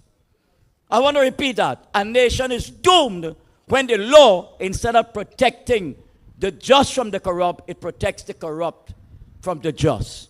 And that is what has brought us. I on Facebook today, and I see Kenali saying, in Haiti, gangs are kidnapping busloads of people. Gangs have whole communities under control. And in Trinidad, and I'll come to Tobago in a short while, and in Trinidad, by the way, Tobago, don't let Trinidad spoil you. Don't let Tobago be your goal. Trinidad be your goal. There was a time in Tobago when you could leave your doors open. Up to recently, you can't take that chance now. and you have to contend with something called murder rate. Have mercy. And even this year, you've had murders already for January. So I am saying, when I hear about areas in Tobago that have guns, hello, Rondall, Sergeant Morris, it shatters me that there are areas in Tobago that you have guns, so somebody, some big mafiatic vampire from wherever they are, they're bringing in guns into the country. And I want to emphasize, there's a young lady, I am calling for a national adoption program. That is my solution, all right? I am calling for a national adoption program. That will include constitution reform, but you know what it will include? Baptists loving Catholics, Catholics loving Adventists, Adventists loving Hindus, Hindus loving Muslims. And don't think we can operate in silos and solve the crime problem. No one church, no one religion, no one profession can solve this crime problem operating independently of each other. We have to come together. That is why I appreciate the Single Fathers Association. Give him a special round of applause. And I have to tell you before I sit down about a 4-month-old child I have adopted. My latest grandchild, spiritual grandchild, folks, that I have adopted. But I want to talk about a girl in Tobago who I would give the order of the Republic of Trinidad and Tobago to. A girl in Tobago. And I want to talk about her, and I'm talking about her right now. She approached me last year. She said, Pastor, I have children. She said, I was living common with a man until God woke up one day. And God told her, listen, walk away. Walk away. She was living with a guy for nearly a decade and didn't know he was a cocaine drug dealer. In Tobago. He's still in Tobago pushing drugs. Right now, he's still in Tobago pushing drugs. She says one day, one of his friends told her, you know something, Pastor? That guy you're living with is planning to kill you.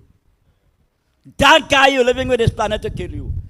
And he'll wipe you out and wipe out the children. You know, in Trinidad, they're killing pregnant women too, you know. Everything, that is what's happening. She said, Pastor, I am brave enough to follow God and walk away from that parasite who I lived with for almost a decade. And she said, by the way, Pastor, he has money here because he has lands which his parents have left for him, and he's converting those lands into a narco economy. I said, Lord have mercy. And Tobago, appreciate what you have. You still have some areas in Tobago that are pristine, pure. Preserve them. You know, Tobago, you mightn't know this. In 1776, by a royal ordinance, 14,000 acres of land were declared protected. That's from 1776 till now. It's called the Main Ridge Forest Reserve. And there was a global environmentalist, all right, called Stephen Hales. Stephen Hales was the one who told the plantation owners in Tobago, all right, in the 18th century, you have to protect that forest. It captures, all right, it attracts rain. And without that, you're going to have a barren desert. And the people took him on. Rondall, Brother Alan Ferguson, in 1776, by a royal ordinance, they protected 14,000 acres of land in Tobago, and that is still protected. And we have to say, give a round of applause to Tobago, that forest reserve, by the way, is 18 miles, all right, of the Main Ridge Forest Reserve. So Tobago, appreciate what you have. If tourists could appreciate it, you could appreciate it, and fight to the death to preserve it. Don't let nobody from Europe come here, Germany otherwise, all right, and take away your land. Don't allow that to happen. Don't fall for, short-term pleasure for long-term sorrow. Don't allow that, ladies and gentlemen. Tobagonians, your grandparents and great-grandparents struggle on this land to buy the land, to leave something back for you. And you will convert that for short-term pleasure into the drug trade? No. I say 1,000 times no. That must not happen. I have this latest grandchild now. 4 months old. 4 months old. And her uncle last year was shot and killed through his right eye. 4 months old. So that child is growing up in the middle of the East-West corridor in Trinidad, East-West corridor, with all these negatives and vulnerabilities. And I have pledged, my dear friends, I will not let that child and the young mother go the way of all flesh. The mother is not even 18. That is what I am saying. The mother is not even 18, ladies and gentlemen. So I am crying out this evening. I am crying out. I am begging the population. I am begging the government. I am begging the opposition. Let us not divide the society based on race and class and religion. Religion is a divisive thing when it's ready to. Let us unite. The things don't turn an asset into a liability. Religion, education, politics, my dear friends. Come on. Security agencies. Let us all unite, ladies and gentlemen, to put up a strong front against those that want to divide us and those who want to destroy us. Those who are happy when the murder rate goes up. Because there are people who are happy, we're happy when the murder rate goes up. Let us end that. Let us adopt our young people. And by the way, UE and USC and UTT, let us engage in a drug prevention program that is second to none. It bothers me that while in America and Europe, you have drug-free campuses and spaces on universities that are drug-free, and we're not hearing about drug-free so far. I am saying, I am calling on the 3 universities to come together to launch a well-planned, systematic, scientifically directed drug prevention program. Because all the home invasion you have and all the school violence you have, you'll hear one common factor: drugs. Whether it's marijuana and cocaine. And let me say a word about marijuana. You know, if there are 2 drugs, there's a conspiracy in the world to protect alcohol and marijuana. Alcohol is a deadly drug. Think about the amount of young people. Why do we talk about cocaine and marijuana? Let's talk about alcohol. There is a conspiracy to protect alcohol. And this talk about when you drink alcohol and alcoholic wine, it helps the heart. Supercalifragilisticdotishness. Let me tell you something. Protect one heart. It's the resveratrol in the grape juice that protects the heart. Not the C2H5OH. I've got to watch scientific ethyl alcohol. It is the drug. It is the enzyme in the grape. Resveratrol. So we must stop lying and giving people false hope. I have known of people in my own family who got cirrhosis of the liver from drinking. Heads blasted apart by the alcohol. And I know it's carnival time, and people will say that's the wrong time to talk about alcohol. Well, I'm talking about alcohol now.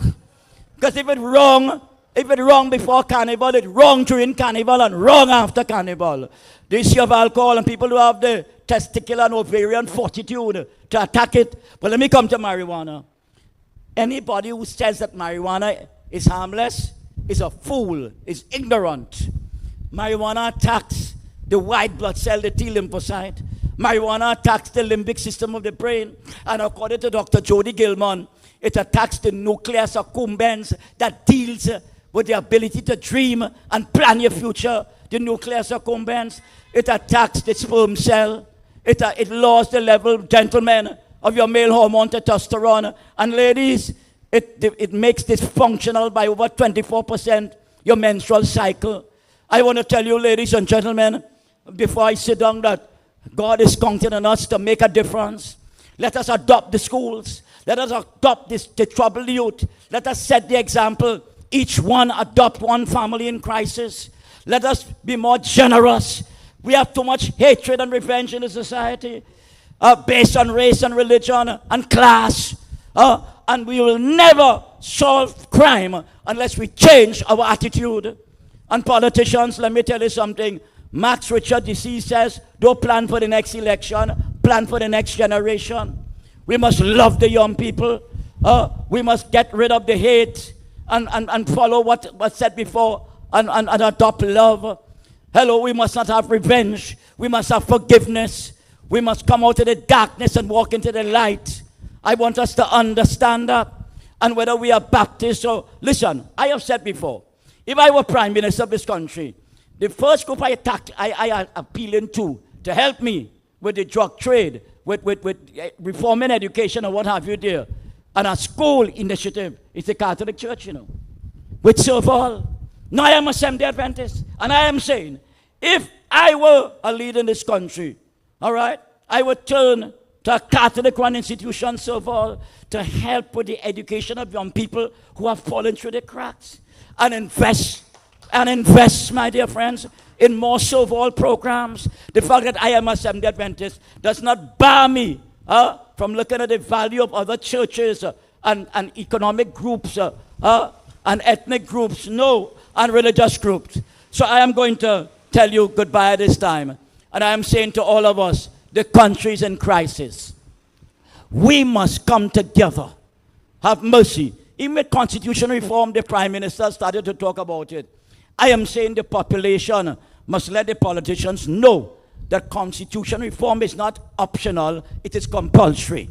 We need to have a political system, not the worn-out Westminster system, that will help us to maximize the talents and diversities of all the groups involved, where everybody must have the ability and be respected and be counted. And I agree with Sergeant Morris that all of us must accept responsibility. I congratulate in a big way this Scrap Iron Dealers Association, from going from door to door until the last door, from village to village until the last village. I'm calling for a comprehensive education program.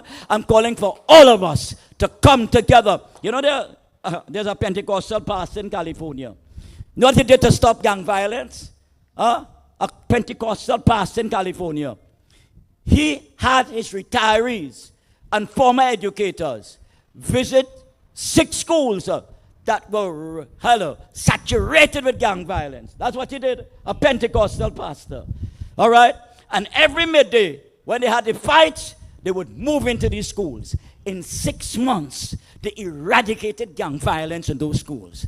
We cannot wish it away. We have to work hard. Together we aspire. Together we achieve. Together we perspire. Together we receive. And I must give him a little religious thing before I go down. A, he's the Alpha, the beginning. B, he's the balm in Gilead. C, he's the mighty counselor. D, he's the great deliverer. When the Son hath set you free, you're free indeed. E, he is everlasting. F, he's the fairest among 10,000 to my soul. G, he's great and glorious. H, he's the mighty healer. The blind still see, the deaf still hear, and the crippled still walk. I, he's immortal and invisible. J, he's just and true. K, he's King of kings. L, he's Lord of lords. M, he's mighty to save.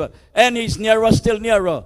Only a prayer away. O, if it's the Alpha, the beginning, he must be the Omega, the end. P, he's the Prince of Peace. Q, his word is quick and sharper than any two-edged sword. R, he's ruler. R, is redeemer. R, is restoration. R, he gives the family reconciliation. S, is salvation. S, is the only solution. S, he gives us satisfaction. Not Trini good and Trini bad. He alone can give us satisfaction. T, he's truth. Sanctify them through thy truth. Thy word is truth. U, he's unique. The only one of his kind. V, he's victory over death and the grave. W, his name is wonderful. X, drop the E. He's exciting, exhilarating, extra special, exceptional. Y, he's the same yesterday, today, and forevermore. And Z, he's the great zoologist. When he comes very soon, the lion and lamb will lie down together, and there shall be peace in the valley. Let us unite to fight and not be afraid of the criminal element, but adopt our young people, adopt our families, adopt our villages, and we'll see great change. God bless you. God bless you.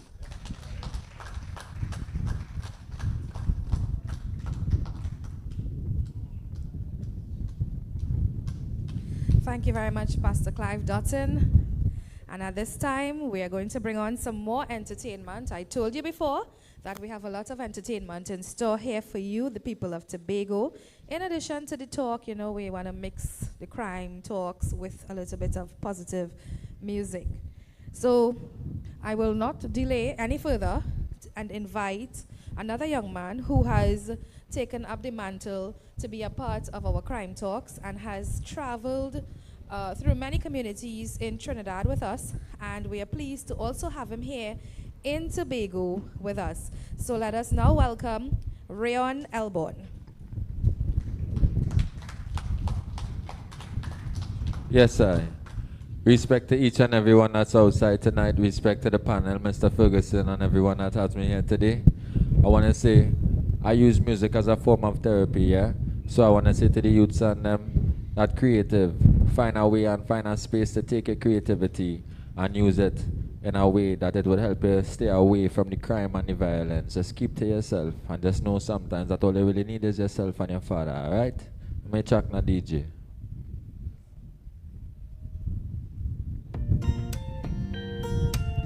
Yeah. Alright, alright.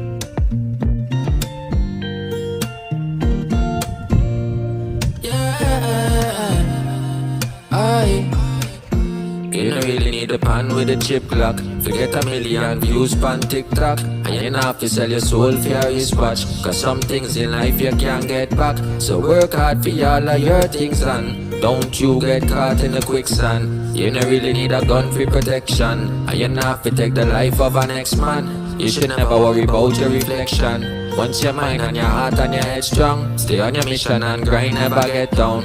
One life and you can't get the next one. Pray that the sun shine on your friends and when the rain fall, dance in your section. You should really learn to love from a distance. Self-motivate and be persistent. Because you got a long road ahead of you only if you focus and stay on your goals. Where we go and say nobody knows. So keep your eyes open for your friend and your foes. Because you got a long road ahead of you only if you focus and stay on your goals. Where we go and say nobody knows. You better keep your eyes open for your friend and your foes. Build a relationship with yourself first. Before you beat up your come and play expert. Some people worse than a head cold. Talk tough but in life them depressed too. Crime and violence never get through. And you not have to run it down for it get you. And everything you have to say yes to. And every little trouble have to stress you. You not have to pop a bill for a nice time. A lot of wicked people in the nightlife. Drug you up and sell your body for your high price. Dirty bad mind couldn't stand up in my eyesight. Speed up like a day in a skyline. X to the floorboard at the right time. V6 on the toll if you try. Eyes straight to the money, my dog, and a drive by. Cause you got a long road ahead of you only if you focus and stay on your goals. Where we go and say nobody knows. So keep your eyes open for your friend and your foes. Because you got a long road ahead of you only if you focus and stay on your goals.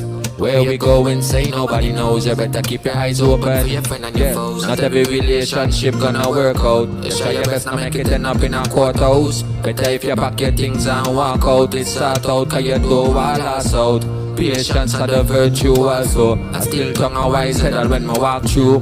Can't scan my name like barcode. Through my heart cold, so my dark like charcoal. A sharp sword, them a chop until my heart open. So I take a little chip on the hard course. Just forget a little piece of my start out. Regain my strength on back on my landjo. I wanna see how far I can go if me shine my light brighter than candle. Tell the enemy them can't tangle me up in a bundle. Jah alone a keep me around. Them say you got a long road ahead of you only if you focus and stay on your goals.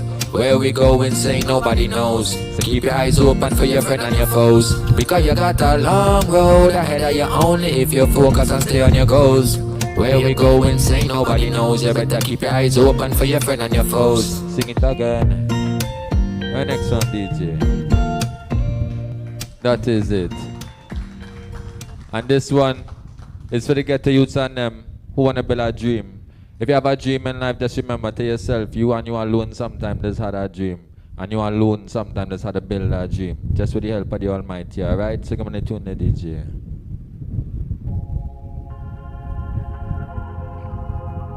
It's a dream.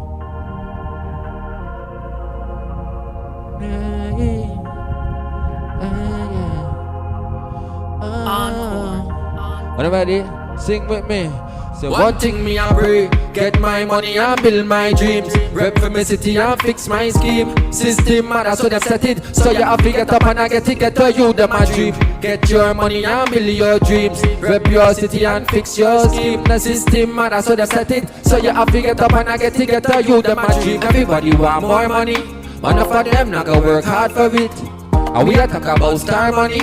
Say house and land and car money. Them just a look for your pocket for the bar money. When you a look another wrong, them a take off running. Them wish them coulda take the little me have half of me. Can't stop me 'cause them never really seen the start of me. The part of me, inside of the heart of me. The spark in me, to be what I want to be. Pain and sufferation a part of me. A masterpiece 'cause it's all out to me. You see me I keep the haters off of we. And we not roll nothing up in a quarter leaf. Now sell my soul, not a money, not the world that a boy coulda again. Cause one thing me a pray, get my money and build my dreams. Rep from the city and fix my scheme. The system matter so they set it. So you have to get up and I get a youth a better dream.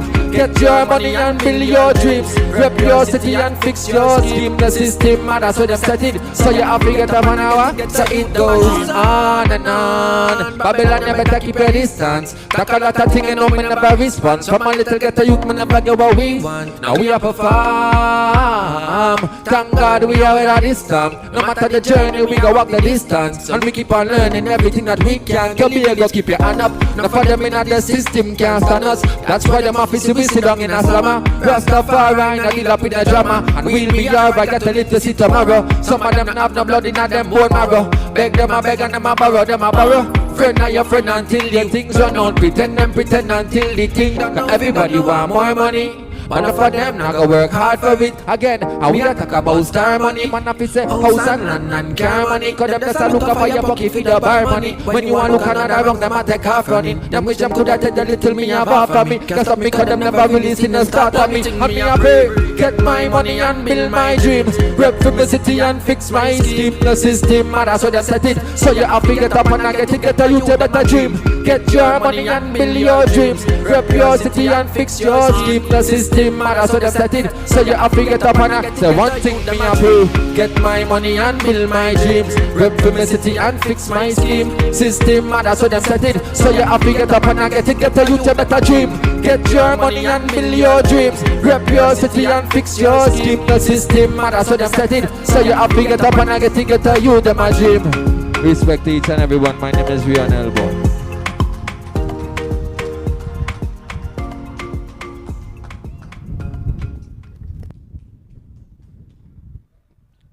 Thank you very much, Rion. And we're moving on to our next speaker now. And he is a former national boxer who has chosen to continue fighting, but this time for his country. He represented Trinidad and Tobago in boxing internationally. He also represents the Trinidad and Tobago Scrap Iron Dealers Association globally. He is responsible for the vision that is known as Crime Talks, and the driving force behind a team that works to make it a reality. Let us now welcome the president of the Trinidad and Tobago Scrap Iron Dealers Association, Mr. Alan Ferguson.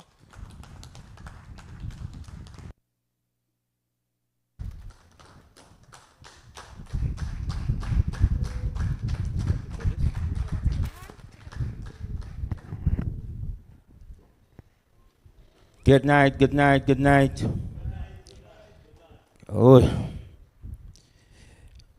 I just have a message to each and everyone on our head table.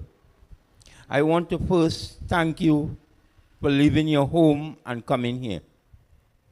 But I want to send a message to each and every one of you, because each and every one of you is a leader in your own rights.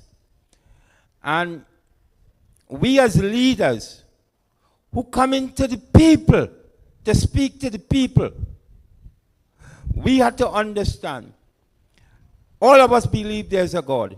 All of us. I 100% sure all of us believe there's a God. And I want to give you a story with Noah. He had get message from God directly. We didn't get no message from God directly. All we know, we have to go out and call people to do righteousness. That is our work. Go out and call people to stay away from crime. Call people to stop beating their wife. Stop women from stop doing wrong to their husband. Stop young people from being all involved in all kind of wrong. This is our duty. Moses went and called people. Noah went and called people and say, listen, the world is coming to the end. And people still didn't believe him. And he got message directly, you know. So all we have to do is come and give the message. We need to come and talk to the youth. If you're in pack or you're full with people, that's going to never bother me. Because I have the strong belief in God. I have 100% in God. I believe there's a God. And I know that if God wants to test mankind, or God wants to put mankind in a position to test him because we're his leaders, we will get the test. And we must understand the message is going out. And when it goes out, we don't care. We don't know who it will reach and whose heart it will change. So we have to come and spread the message and give people it. So I'm here today to talk the truth. Because I believe there's a God. And I know the people with me who join with me believe there's a God. And I could tell you that. But I am here to talk the truth. And sometimes the truth is hurt. The truth is hurt. But I cannot deny myself from the talking the truth, because I want to start off, and I want to say this. My talk today is going to be about Trinidad, but more going to be about Tobago, because I need people to know where we start, where it start, and people don't like you to talk where it start, you know, because you know they just think that you're going to talk racial talk, but I don't have a pinch of that in me. You know why? I believe that God make all of us in different tribes and different nations, that we will know one another, not despise one another. We will know one another. That you is a white, you is a Indian, you is a Chinese, you is a African, whatever, that's all. But what I'm going to talk here is the truth. So it's not racial thing. It's not racial. We, people who look like me, came here. Because they pulled me from Africa and bring me here to Tobago and Trinidad and the rest of the Caribbean. We came here. All you want to know, we came here.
We work hard as African people.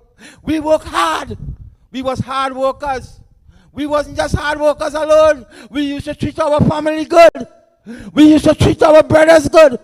We used to treat our neighbors good. Slave leave us. And we continue working hard. We continue treating neighbors and friends and family good. We was good people to one another. We wasn't how we yesterday. When I look at things today and how we killing out one another, I have a serious problem. I have a serious problem because I have to come here today and tell you every step of crime. But I have to tell you, it was never like this. We used to treat one another with love. We cut down cane. Brothers and sisters in Tobago are talking to you because you need to know. You know how much good people come out from this island? You right here, a small little place. We had prime ministers from here. We had presidents from here. We had good people, educated people who look like me come out from here. I don't care what background and what politics they was in. All I could tell you knew that they was from here. They work hard. They work hard. and build Tobago. They work hard and share their education to build Tobago. But you know what happened? You know what happened? Something happened and remove us and take away something from us. Brothers, and I'm going down deep into it today, and I want you all to understand. Look what we're doing today. I looking better than you. I doing my business more than you. And because I don't like you, you dead. And because you touch something that you ain't supposed to touch, you're dead. And because me like you and you look like me, you're dead. And because I and a man must fall out and he pay you a little money, you don't want to know if I right. You don't want to know if I right, and this man just want to take advantage of me. You kill me, you dead, I dead. That's the way we living now today. And I had to come to say here today that we Africans, we used to work hard and help one another. We used to help one another economic too. We was the doctors. We was the shopkeepers. We was the ones that make the tulum, the ice cream, the cake, the bread, and sell to one another. We was the ones that make all these loving things and sell to one another and give to who don't have. Because we understand familyhood. We didn't understand familyhood. And that is why when we work, we used to take the money and carry it home as men and mind our family. I can't say that all the time today. No matter I share all the sentiments and my brother feels that men work hard. Men do a lovely thing by doing all that they need to do. I share that sentiment. But I cannot say that we as men continue to do good. Brothers and sisters and people who listen in Tobago because of the broadcast, I want you to let you know we was not like this. And we need to flip back the coin and get back how we was. We need to flip back the coin and get back how we was, treating one another with love, helping one another, talking to one another. Women, men, children, having respect for big people. I remember when I going down the road and I do something wrong, somebody will stop me and blaze my backside. And when I reach home, I get more licks now. Now if I see your children doing wrong and I ain't touch them, I dead. I ain't talking things that not going on, brothers. Me ain't talking things, and this is what causing the problem. Because we don't want to look out for one another again. If you see somebody walk behind your neighbor house, you don't care because you and the neighbor ain't talking. But the old people used to have a thing. When you see a neighbor house on fire, wet yours. And you know what they was talking about? Even the neighbor crime going over the road there, he go come home. And it's because you see some of these people in Trinidad, and some people in Tobago, because the crime is interfering with them. They don't want to come and share the sentiment. They don't want to come and share the help. They don't want to come and feel that the police have the answer for everything or the politician. Brothers and sisters, I am saying is that we used to help one another. We used to help the communities. Brother, we was never like this all the time, you know. Let me tell you something. We used to help people do their homework. Hey, the most set of people used to teach people homework is African women. And I'm not talking that because I want to talk it. I'm talking the truth. African women used to teach the children and teach other children homework. And that is why they use children also coming out so educated. We had a lot of African lawyers that came in out from all different England and all over the world, came in and coming back home. You're not seeing that again. You're not seeing that again. There's a few lawyers that is African now. There's a few people who is contractor. Tobago only have one contractor, and I won't, what we call him, Warner. All the rest I have absolutely no problem with my Indian brothers and them going and get all the contract. I have no problem with them, you know. What I'm trying to talk to you, I want you to understand that you wasn't how you was, how you is today. You wasn't like that. You used to work hard. My brother Fee say he feel nice when he sees so much of business. This business that we have is chicken feed thing that we doing, brothers. We need to step up, brothers and sisters.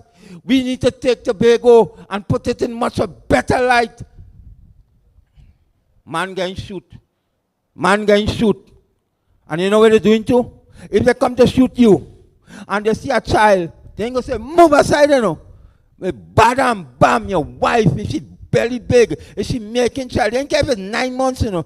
Bow, bow, killing you and killing she too. And then I have to come here to tell you, all you stay away from crime. I need to tell you we could change and we could come better and we could build the hardwares, the big hardwares. We could buy all the trucks and all the equipments that when it having contract in Tobago, you don't need to go to Trinidad to get no equipments. And when you're having big contract in Tobago, you don't need to go to Trinidad to get contractors. And when it's having nice thing, you don't need to go to Trinidad. We could set it up. We was the planters. We used to plant. We used to build garden. We used to have all kind of things plant up here in Tobago. We could plant. We could sell. We used to sell Trinidad, all different fruits. We could do all of that. We could come back in our senses, start planting up the garden, start planting up, start doing things that will better Trinidad, better Tobago. Try to move more things that it will encourage more tourists to come to Tobago. We could change everything. And we young people, we telling you, hey, we coming to talk about crime. We coming to tell you, hey, look at the speakers, it's hard. Look at the people that speak here today. Everybody makes sense. And this is what we offer you, you know, because you feel it coming from scrap iron. Or it's coming from scrap iron people. It's coming from people that don't have don't have this degree in crime. Don't have the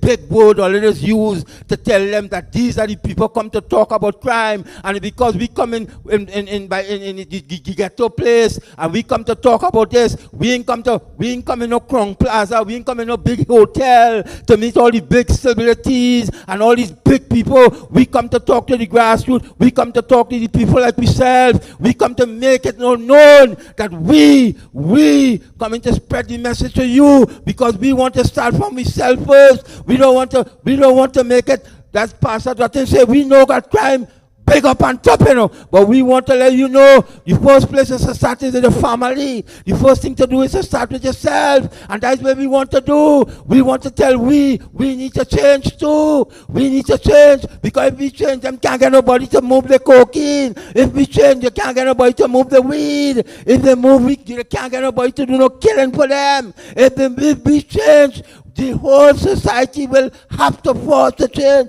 Don't matter because them ain't going and taking the cocaine from one point to get to the other point. Them not doing that. Them not doing that. It's we that do it for them. And if we change and understand that we have to understand that we mine is the thing that could change the development of Tobago and Trinidad. And I am saying is that, listen to me, when God ready to send his work and talk and speak and speech and do anything, anywhere in the world, we ain't saying here that God give you no word to come here and talk, but you could know, you could see it, you could feel it, you could understand it. We talking about change. We talking about helping youth. We talking about all we want is a little help. All we just ask for is a little help, you know, because we spending plenty money to make these things happen. But you know what happened? All we asking is for you. We don't want no money, you know. We don't want nothing. Because let me tell you something. For we to end up to make a change for this country, we need all hands on deck. And you might have the money. You might be able to speak. You might be able to do this. You might be able to do this. In this place, we had us to pay for. This, we had us to pay for. Every single thing, we had to pay for it. And I am telling people, I am telling Trinidad and I am telling Tobago, God don't sleep. And I will never stop. And I hope and I pray that these people here working with me will never stop to. And I feel like getting it from them. They will never stop. And I'm talking to make them more stronger. And we will get more stronger. And we will go through the communities. We will do all. We will sit down and talk how to do it. And how to get these people with this mind, how to work with one another and get through. Brothers and sisters, I want to tell Tobago, 90% of the people up in Golden Grove and all over is people who look like myself. 87% of the people who walk in looking mad who look like me. And if all you feel is like, go and find out. Go and find out. Check the madhouse. Check the madhouse too. Check the madhouse. Check the madhouse. The last time I checked it was going into the 90s. People who look like me. And I'm telling you, go and see. Business people don't get locked up and go in Golden Grove. Chinese don't get locked up and go nowhere. None of them, if they get locked up today, they back out. Is that today or the next day? Because they get station deal. I just showing me how we think is, how we need to watch, we need to think. If we kill out one another, what we will do to ourselves. We will not be the people that we was if we kill out one another. And all we need to do is to think. Think what we're doing. And stop being ignorant with one another. Stop being ignorant. Stop singing stupidness. Stop smoking out all your money in weed. And your mind going mad. And that is why I have a serious problem. But they're legalizing this weed because now everybody wants to sell weed and everybody can't manage the weed. And when you can't manage it and you spend all the man money, you're dead. Bam, bam, bam. Your whole family and all involved. Sometimes poor people taking weed to sell it. And that is why sometimes when you see some family dead, you want to know how that poor family dead? It's because they take piece of weed and sell it, and because the price of selling your weed and don't bring back the money is death. Death! I saying them things, brothers. I saying that because I live in amongst them. I live in with them. I am more because I is a businessman, you know.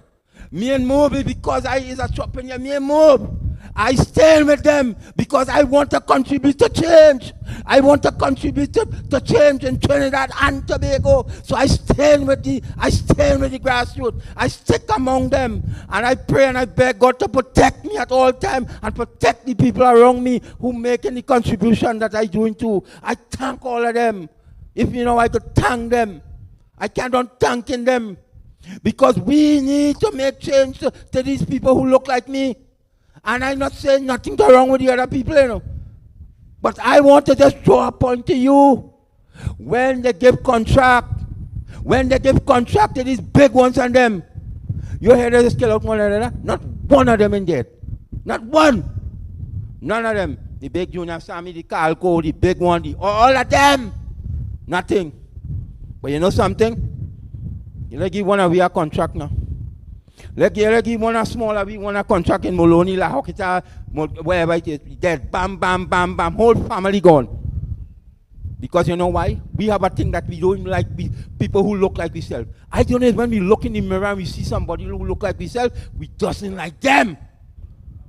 We doesn't like them. And that causing a serious problem in society. We don't like to see a brother open a business. We don't like to see a brother buy a car. We don't like to see a brother build a house. We don't like to see a brother do nothing. And that's the same thing in Tobago. And we only want to take up weed and selling drugs all over the place as a way, as development. Brother that don't have no development in it. That weed thing and that selling drugs and selling cocaine, it don't have no development in it. God don't like that, brothers. God don't like that ugliness. And you want to push yourself in it. And I am telling you tonight, and I am telling Trinidad and Tobago and the people who are looking on and watching and feel that I'm talking a madman talk. There's no madman talk, brothers. This is talk the truth. We need to stay away from that. Look how we used to sell all kind of things, brothers. Brothers, you know what could have been on with Tobago with this tulum and sugar cake? if we don't watch it, and I don't know they're going a little bit in it, they will start to package them sugar cake and tolum and all them sort of thing with Tanti and them selling down the road. And let me tell Tobago something. I have this personally to deal with all you. You see this cooking nice food again? I can't say that for all you again. Because the old people dying out. And all the young people they want to follow how Granny and Jean and all of them used to make the crab and dumpling and all they don't want because the tourists used to come here and buy real food and Trinidadians coming up here to eat a nice food. All you forget that. All you need to tighten up all your belt. All the young people. And I am saying is that we are saying we, because it's we are talking to, because 99% of the people in Tobago is people who look like myself. And all you. Yes, some are we doing good. And I don't want to take away nothing from the ones that are doing good. Yes, some are we doing good. But they will allowing the young people to go down the drain, to go down with the flood. And all of them only studying this bing and the blang and the bling and the thing. Let me tell you something. If we bring Cartel here tonight, or one me singing all kind of madness, you want to bet here, pack. But if brothers and them who singing good good thing to cultural things that tell you not to be involved in crime, you don't want to hear that. You don't want to hear that. Look at the man. A man will go all over the world. A man like Pastor Dotin. He goes and speaks to people. This place to be packed. Oh God, well, don't talk about my partner Rondall Field. Don't talk about he. Look what we have. Look what we have. And look at me. I talking from my heart, you know. Me ain't talking to tell you vote for me tomorrow, you know. Me ain't telling you vote for me, you know. Because I'm not into that. And I'm not here come here to bar talk no politician. And I'm not come here to bar talk no party or party or PNM or UNC. Me ain't come here to do that. I come to tell you. I come with my team for we to tell all you. Let me make some change in Tobago to stop the crime. That the tourists will continue coming. And the people will see Tobago as a crime-free place. A crime-free place that a lot of thousands of tourists will come in here every single month. That is what I come to tell you. I didn't come to tell you, listen to me. I want to set you free. So vote for me because I'm not me. And none of them will tell you that. None of them here will tell you that. And we ain't maxing nobody. We ain't maxing up people from all over Tobago. We ain't maxing up nobody to care them. We the places in Saudi keeping in some place in Saudi keeping crime talk today. We ain't maxing up no people.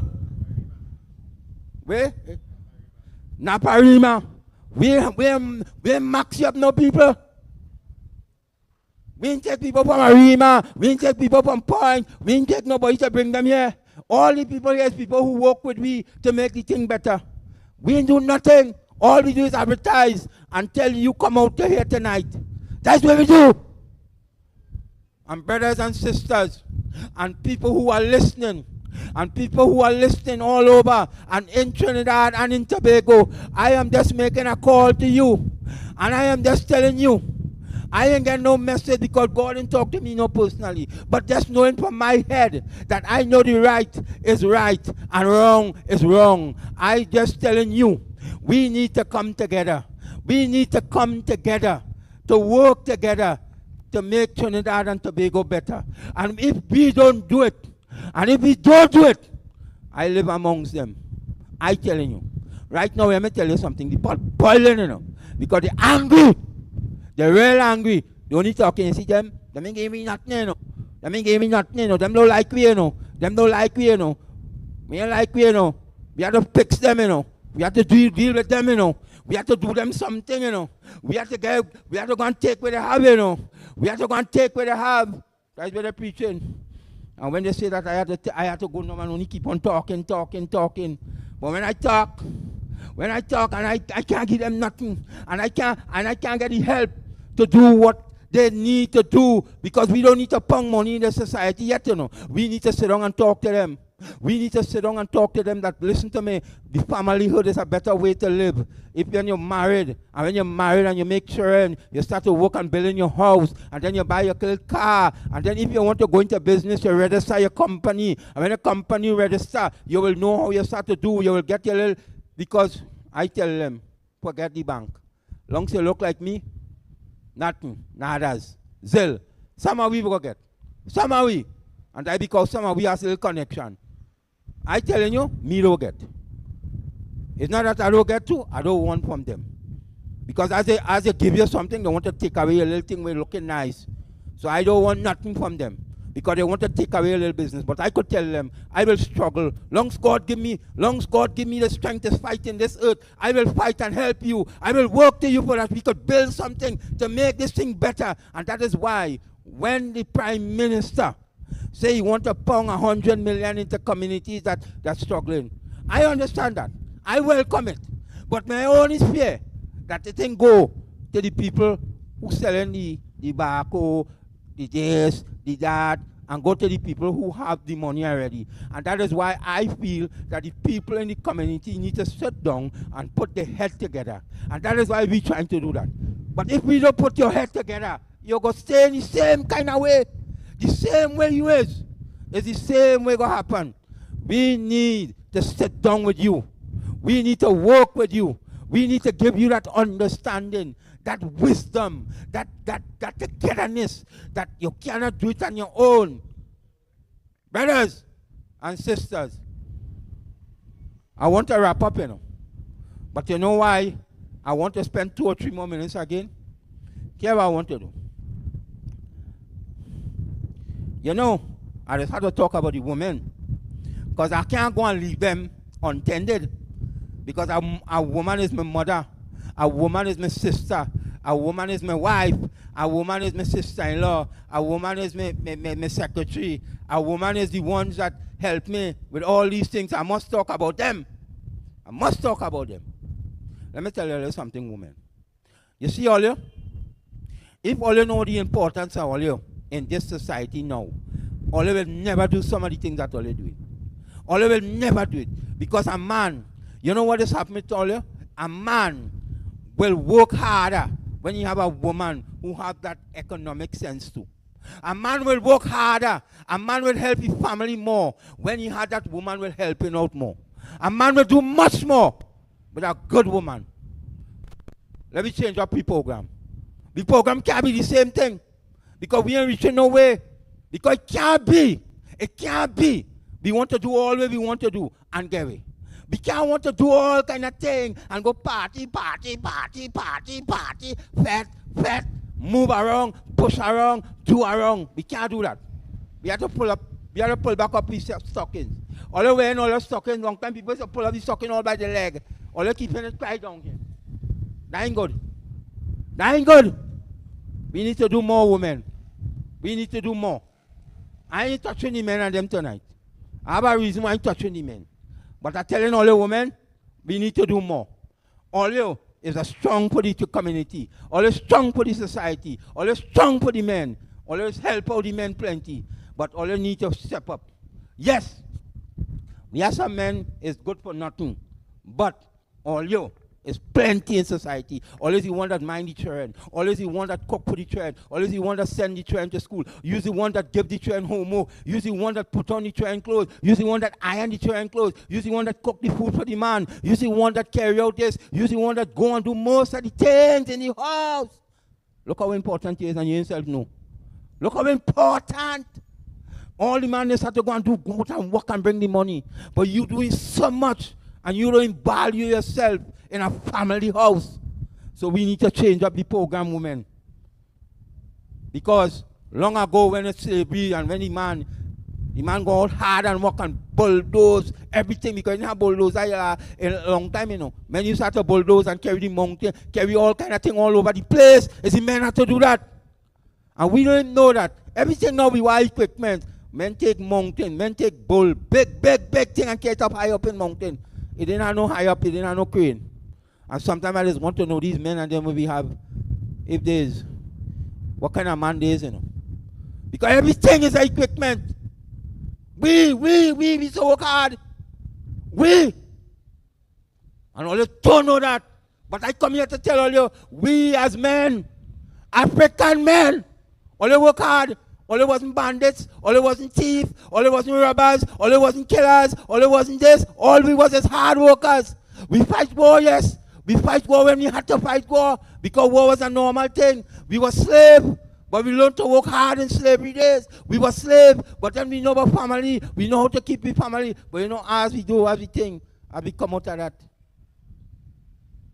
take your wife so, do so. You lost your husband because you want to get a next man. You do so. All kind of things start to happen. But I don't want to go into that because they go tell me my partner feels go hit my heart, so I don't want to go at that. Because so I don't want to touch that. Yeah. So I don't want to go into that area, but I could tell you, let me come as man and woman and live good. Man and woman, let me come good and live good. Because the only thing could build the community good. And if you was two people come together and build the family good, stop looking to give a man a little piece of thing for nothing. Stop looking to give a man. Let me look and pick out good men, good wives, and married. That's the family. Let's build the family. Stop feeling that I go and take a drive with a man and give him a little thing, or give a thing, and I go look for a little thing, I go have a little money, and have a little money, and I bring him with a nice car with rims, and I go fix that. All of that change up that. Because all of that sort of fitting is changing program, you know. If you feel it's just crime alone, just change the program. All of that had to come by the women and the men making the change. All of that had to change. And that's how we got change around the society. That's how we got change around everything. So we need to fix all these things too. And that's what all the rest of brothers say. We need to fix. We need to fix it. But I know one, please miss out one thing. One thing he missed out, and I'm glad I remember to tell him. Why should I say everybody needs to change up things? It's one people I hear you say. You see them politicians? Oh God. Oh God. Oh God. Politicians, they need to change up the program too. Because it's not we alone to the bottom need to change. All you need to change it too. All you take weed and legalize it in this country, all you do the worst thing all you ever do is legalize weed. What kind of madness is that? What kind of madness is that? Eh? Think we're killing people, all you're legalizing it. But then all you legalize gun too now? Legalize gun. If all you legalize weed, then legalize gun. And let all of you have a gun. Because if you kill all of you to have weed, and it's causing more problem than anything else, let all of you get gun now. All you ain't gonna do that, you know? All you ain't gonna do that. All you ain't doing that. So I saying, all of you today in Tobago, we want to come back here. But I want you, businessmen in Tobago, if you feel you're free, all we need is your help. We're going to, next time we come in here, we're going to write to you to help you to help, ask you for a little help. And if all you do help, I go talk about all you. Me afraid, I tell my members just now, I tell them, you see businessmen, I give them a little blight. But trust me, if all you feel, all you want to stop this crime by staying silent and keeping all your money in all your pocket, all you got to spend it, or they go take it away from all you. I telling all you that. And all your politicians, if all you feel all the gas and everything, all you and all got run into a problem because we have people in all different states that doing crime. Because we know police doing crime, we know all kind of people doing crime, and they go set up all you. And the place go get more thirsty. The place go get more angry. People go get more angry with one another. The place go get like a Haiti. A place go get like a place like in Panama. Some place up in them Spanish country where people can come out in the road. People taking the children in the school. People robbing all kind of things, doing all kind of things. This is the society we want? No! Let me make change, brothers and sisters. And how we go do it? All hands on deck to wrap it up. All hands on deck. All you get away with this foolishness because it's coming from this capacity and God ready to make changes in life. God could take a vagrant and give him the message to tell to you. God could use who he want. You can't tell God to use no university man to bring nothing to you. Because long ago, it didn't have no university man, and people was bringing the message to you. George Weeks, this one, that one, Butler, this one, that one must spread the message. All of them must spread the message. All kind of people spread message. Malcolm X, African people, Malcolm X spread the message. It's a people that came from God that spread the message. That didn't come no university stuff, no brains, because they didn't went to no university, but they was honest people. They was honest. We don't have that in society. But the people who are honest and want to work hard, all they despise them, all they just shame them, all they just make them feel like it's rubbish. That's what all they just think in society.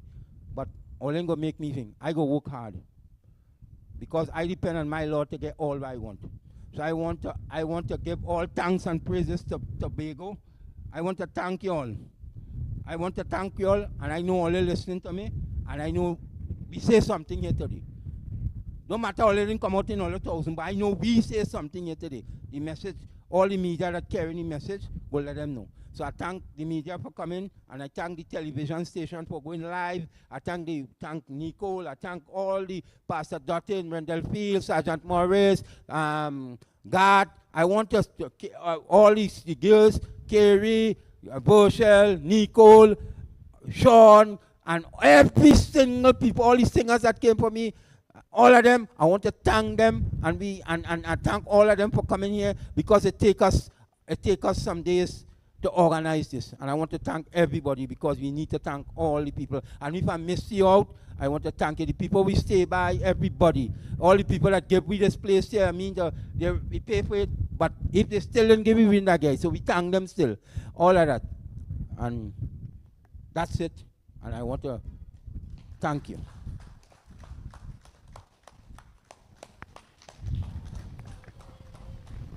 Thank you very much, Mr. Ferguson. Before we go, we have one more entertainer for you. And while we are waiting on him to come up, we'd like to say a special thank you to everyone who made today's event possible, to all our speakers, to all our entertainers, to members of the media, to those who worked on the ground here to ensure that the Esplanade was set up for tonight's meeting. And to you, the viewers, those who are viewing on the Trinidad and Tobago Scrap Iron Dealers Association's Facebook page, those who are viewing on SRTV, those who are viewing on Tobago Updates. So we're going to end this meeting with a bang here in Tobago. And at this time, I would like to call on Mr. King to entertain you and close you off. A pleasant night to Tobago. A pleasant night to the head table and the distinguished gentlemen, the media. My name is Mr. King, straight out of Trinidad, born and bred in the hills of Lavantil. And I started my musical career with a cry to basically try to get them to cease the war, to put down the guns. All right? And I started it with something like this. Mr. DJ, you have my line up there? Give me the Lavantil, please. Oh, Lavantil, my once loving community, how different you've become. Everything is gone. Little children no longer have any fun. You see it. It's time for this war to done. Sing it with me if you know it now. Say when Nelson war in John and Big John war done Kellyman. Yes, picking up shells was never part of my plan. Put down the guns, we need some love. When Nelson war in John and Big John war done Kellyman. Yes, picking up shells was never part of my plan, no. Put down the guns, we need some love in the land. Send Lavantil. Well, me say, look at what you come to. Elders got to run too. Children having guns too. I myself, I got two children, that is. I don't want them going up down here, that spear madness. Well, watch out when you come cross. You got to move fast. You stick a boom blast. Shot first, question last. And you could get a little. Well, in the boiling hot sun, bare face without mask. Blockade man don't go over John. When John man and blockade man was one. Now anyway them buck up is a rapper pam pam. So leak out your foresight and your wisdom. When Nelson war in John and Big John war than Kelly man. Yeah. Picking up shells was never part of my plan. Put down the guns, we need some love. When Nelson war in John and Big John war than Kelly man. Yes, picking up shells was never part of my plan, no. Well, everyone is after the loot. That's just how we get. And they won't do nothing for the youth. So what's their best bet? Remember me brethren Snoop. How we met his death. Saturday evening, the money he went to get. Well overcome by grief And washed by cold sweat. I couldn't believe how could another man let a little petty vendetta leave children fatherless. I'll take care of them, I guess. Yes, when Nelson Warren John Warren John More than Kelly man. Say Dan Kelly man, Picking up shells was never part of my plan now. Put down the guns. We need some love. When Nelson Warren John And Picton more than Kelly man. Yes, picking up shells was never part of my plan, no. Put down the guns, you need some love in the land. Hear this, African man said that them no take this. Pass the street man, them take off the guest list. Well, pass the street man said them will not take back no talk. Anyway, the two of them buck up, you know what PS Park. So long me no go by the playground, So long me no go by the park. So long me no sit down on a reason with me friends on sidewalk. So long me no come out the street in the night and skylark. You can't trust the shadow when it come after dark. And Nelson Warren John Warren Picture more than Kelly man. and Dan Kelly Picking man, up shells was never part of my plan no. Put down the guns, Bring you back need the some loving and the land no. When Nelson Warren John and Picton Warren, Kelly man. we know what to be go Warren. We fed up at the Warren. You need some love in the land. Pull it up for my brother. Some love in the land. I'm often faced with the topic of the music. I remember Brother Fields was talking about that earlier, right? If you're aware of the laws of attraction, the laws of manifestation, whatever you repeat could be brought into reality. When you encourage these youths to focus on the gun and the 50 caliber and the murder and the this and the that, what are we going to manifest in this society? And then I'm vexed with the youth and them who singing it, because that is where they get an opportunity. Plenty of them, that is the first break. That is how they get an opportunity. Because if they choose to sing what Mr. King been singing, nobody ain't playing it. Because we live in a society today, the whole society seems to be unconscious. Everybody in a coma. You understand what I'm saying? So I don't blame the youth. The problem goes way beyond that. I mean, I'm not one of the speakers, but I like to talk the things. You understand? We need to face the problems from down here. We have about, let me say, 25 children in a classroom. And we're treating everybody with a one brush paints all. Out of the 25 children in a classroom, 5 or 6 of them dyslexic. 5 or 6 of them have vision problems, so they can't even see the board good. You understand? But everybody, one size fits all, we painting them. So now, we ending up with youths that ending up behind. So they ending up with a kind of mentality of feeling left back, feeling unwanted. Then it have a next 6 or 7 in the class because of what they're going through home. They can't even focus on schoolwork. So until we start to go from that level and deal with the problem, assess these children and see what the needs really are, we're going to grow and continue to grow with a lot of idiots in the society. And I don't say this in no demeaning way, You understand? But we're going to grow with a lot of them that getting left back. So this is just my view of the crime talks. We need to start to deal with it from down here. You understand? Because these youths growing in communities, the communities warring with other communities. Sometimes a youth ain't have to be on nothing, But if he go over there, just the main idea that he from on that side, he could be killed. Right? So automatically now, he tell himself he had to be part of this to be protected. And these are the problems that the society is facing, and nobody's talking about it.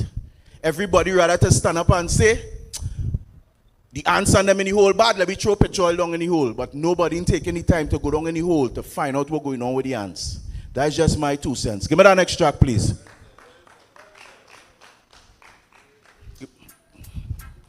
Extra, extra, read all about it. Badness out of style. Come on, say too much borderline. When a man fear to walk down in the next man vicinity. Borderline. And we no want no hate and wickedness in the poor man community. Borderline. When a man fear to walk down in the next man vicinity, that's borderline.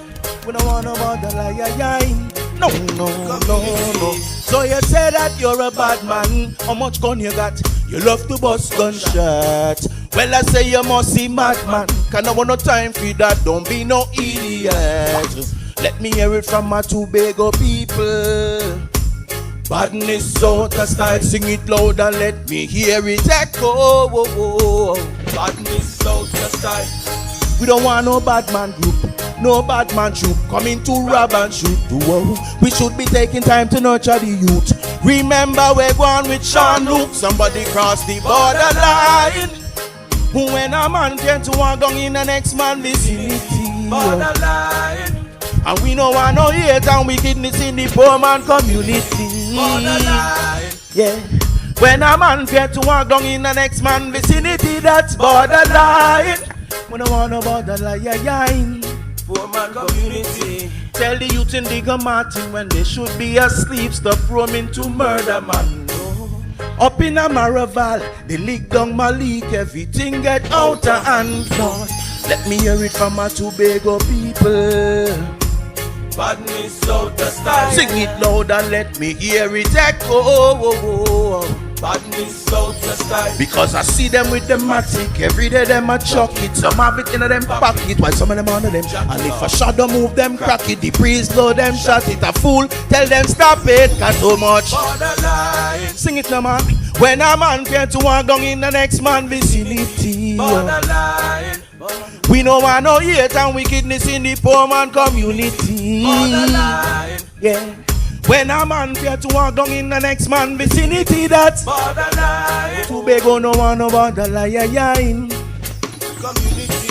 Put it front page in the paper from Sanka to Arima. Make sure every man get one.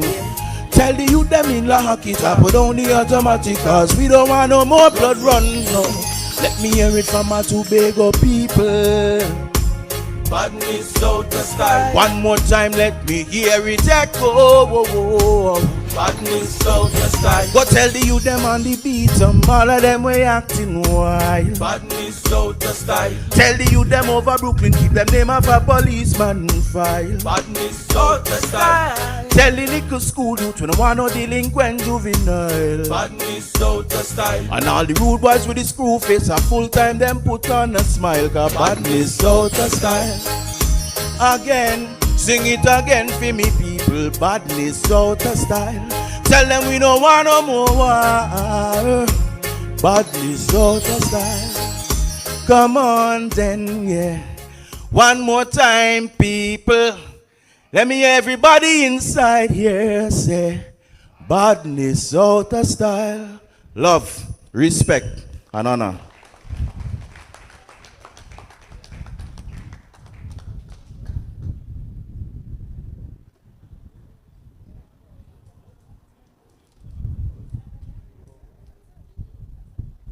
Mistress of ceremony.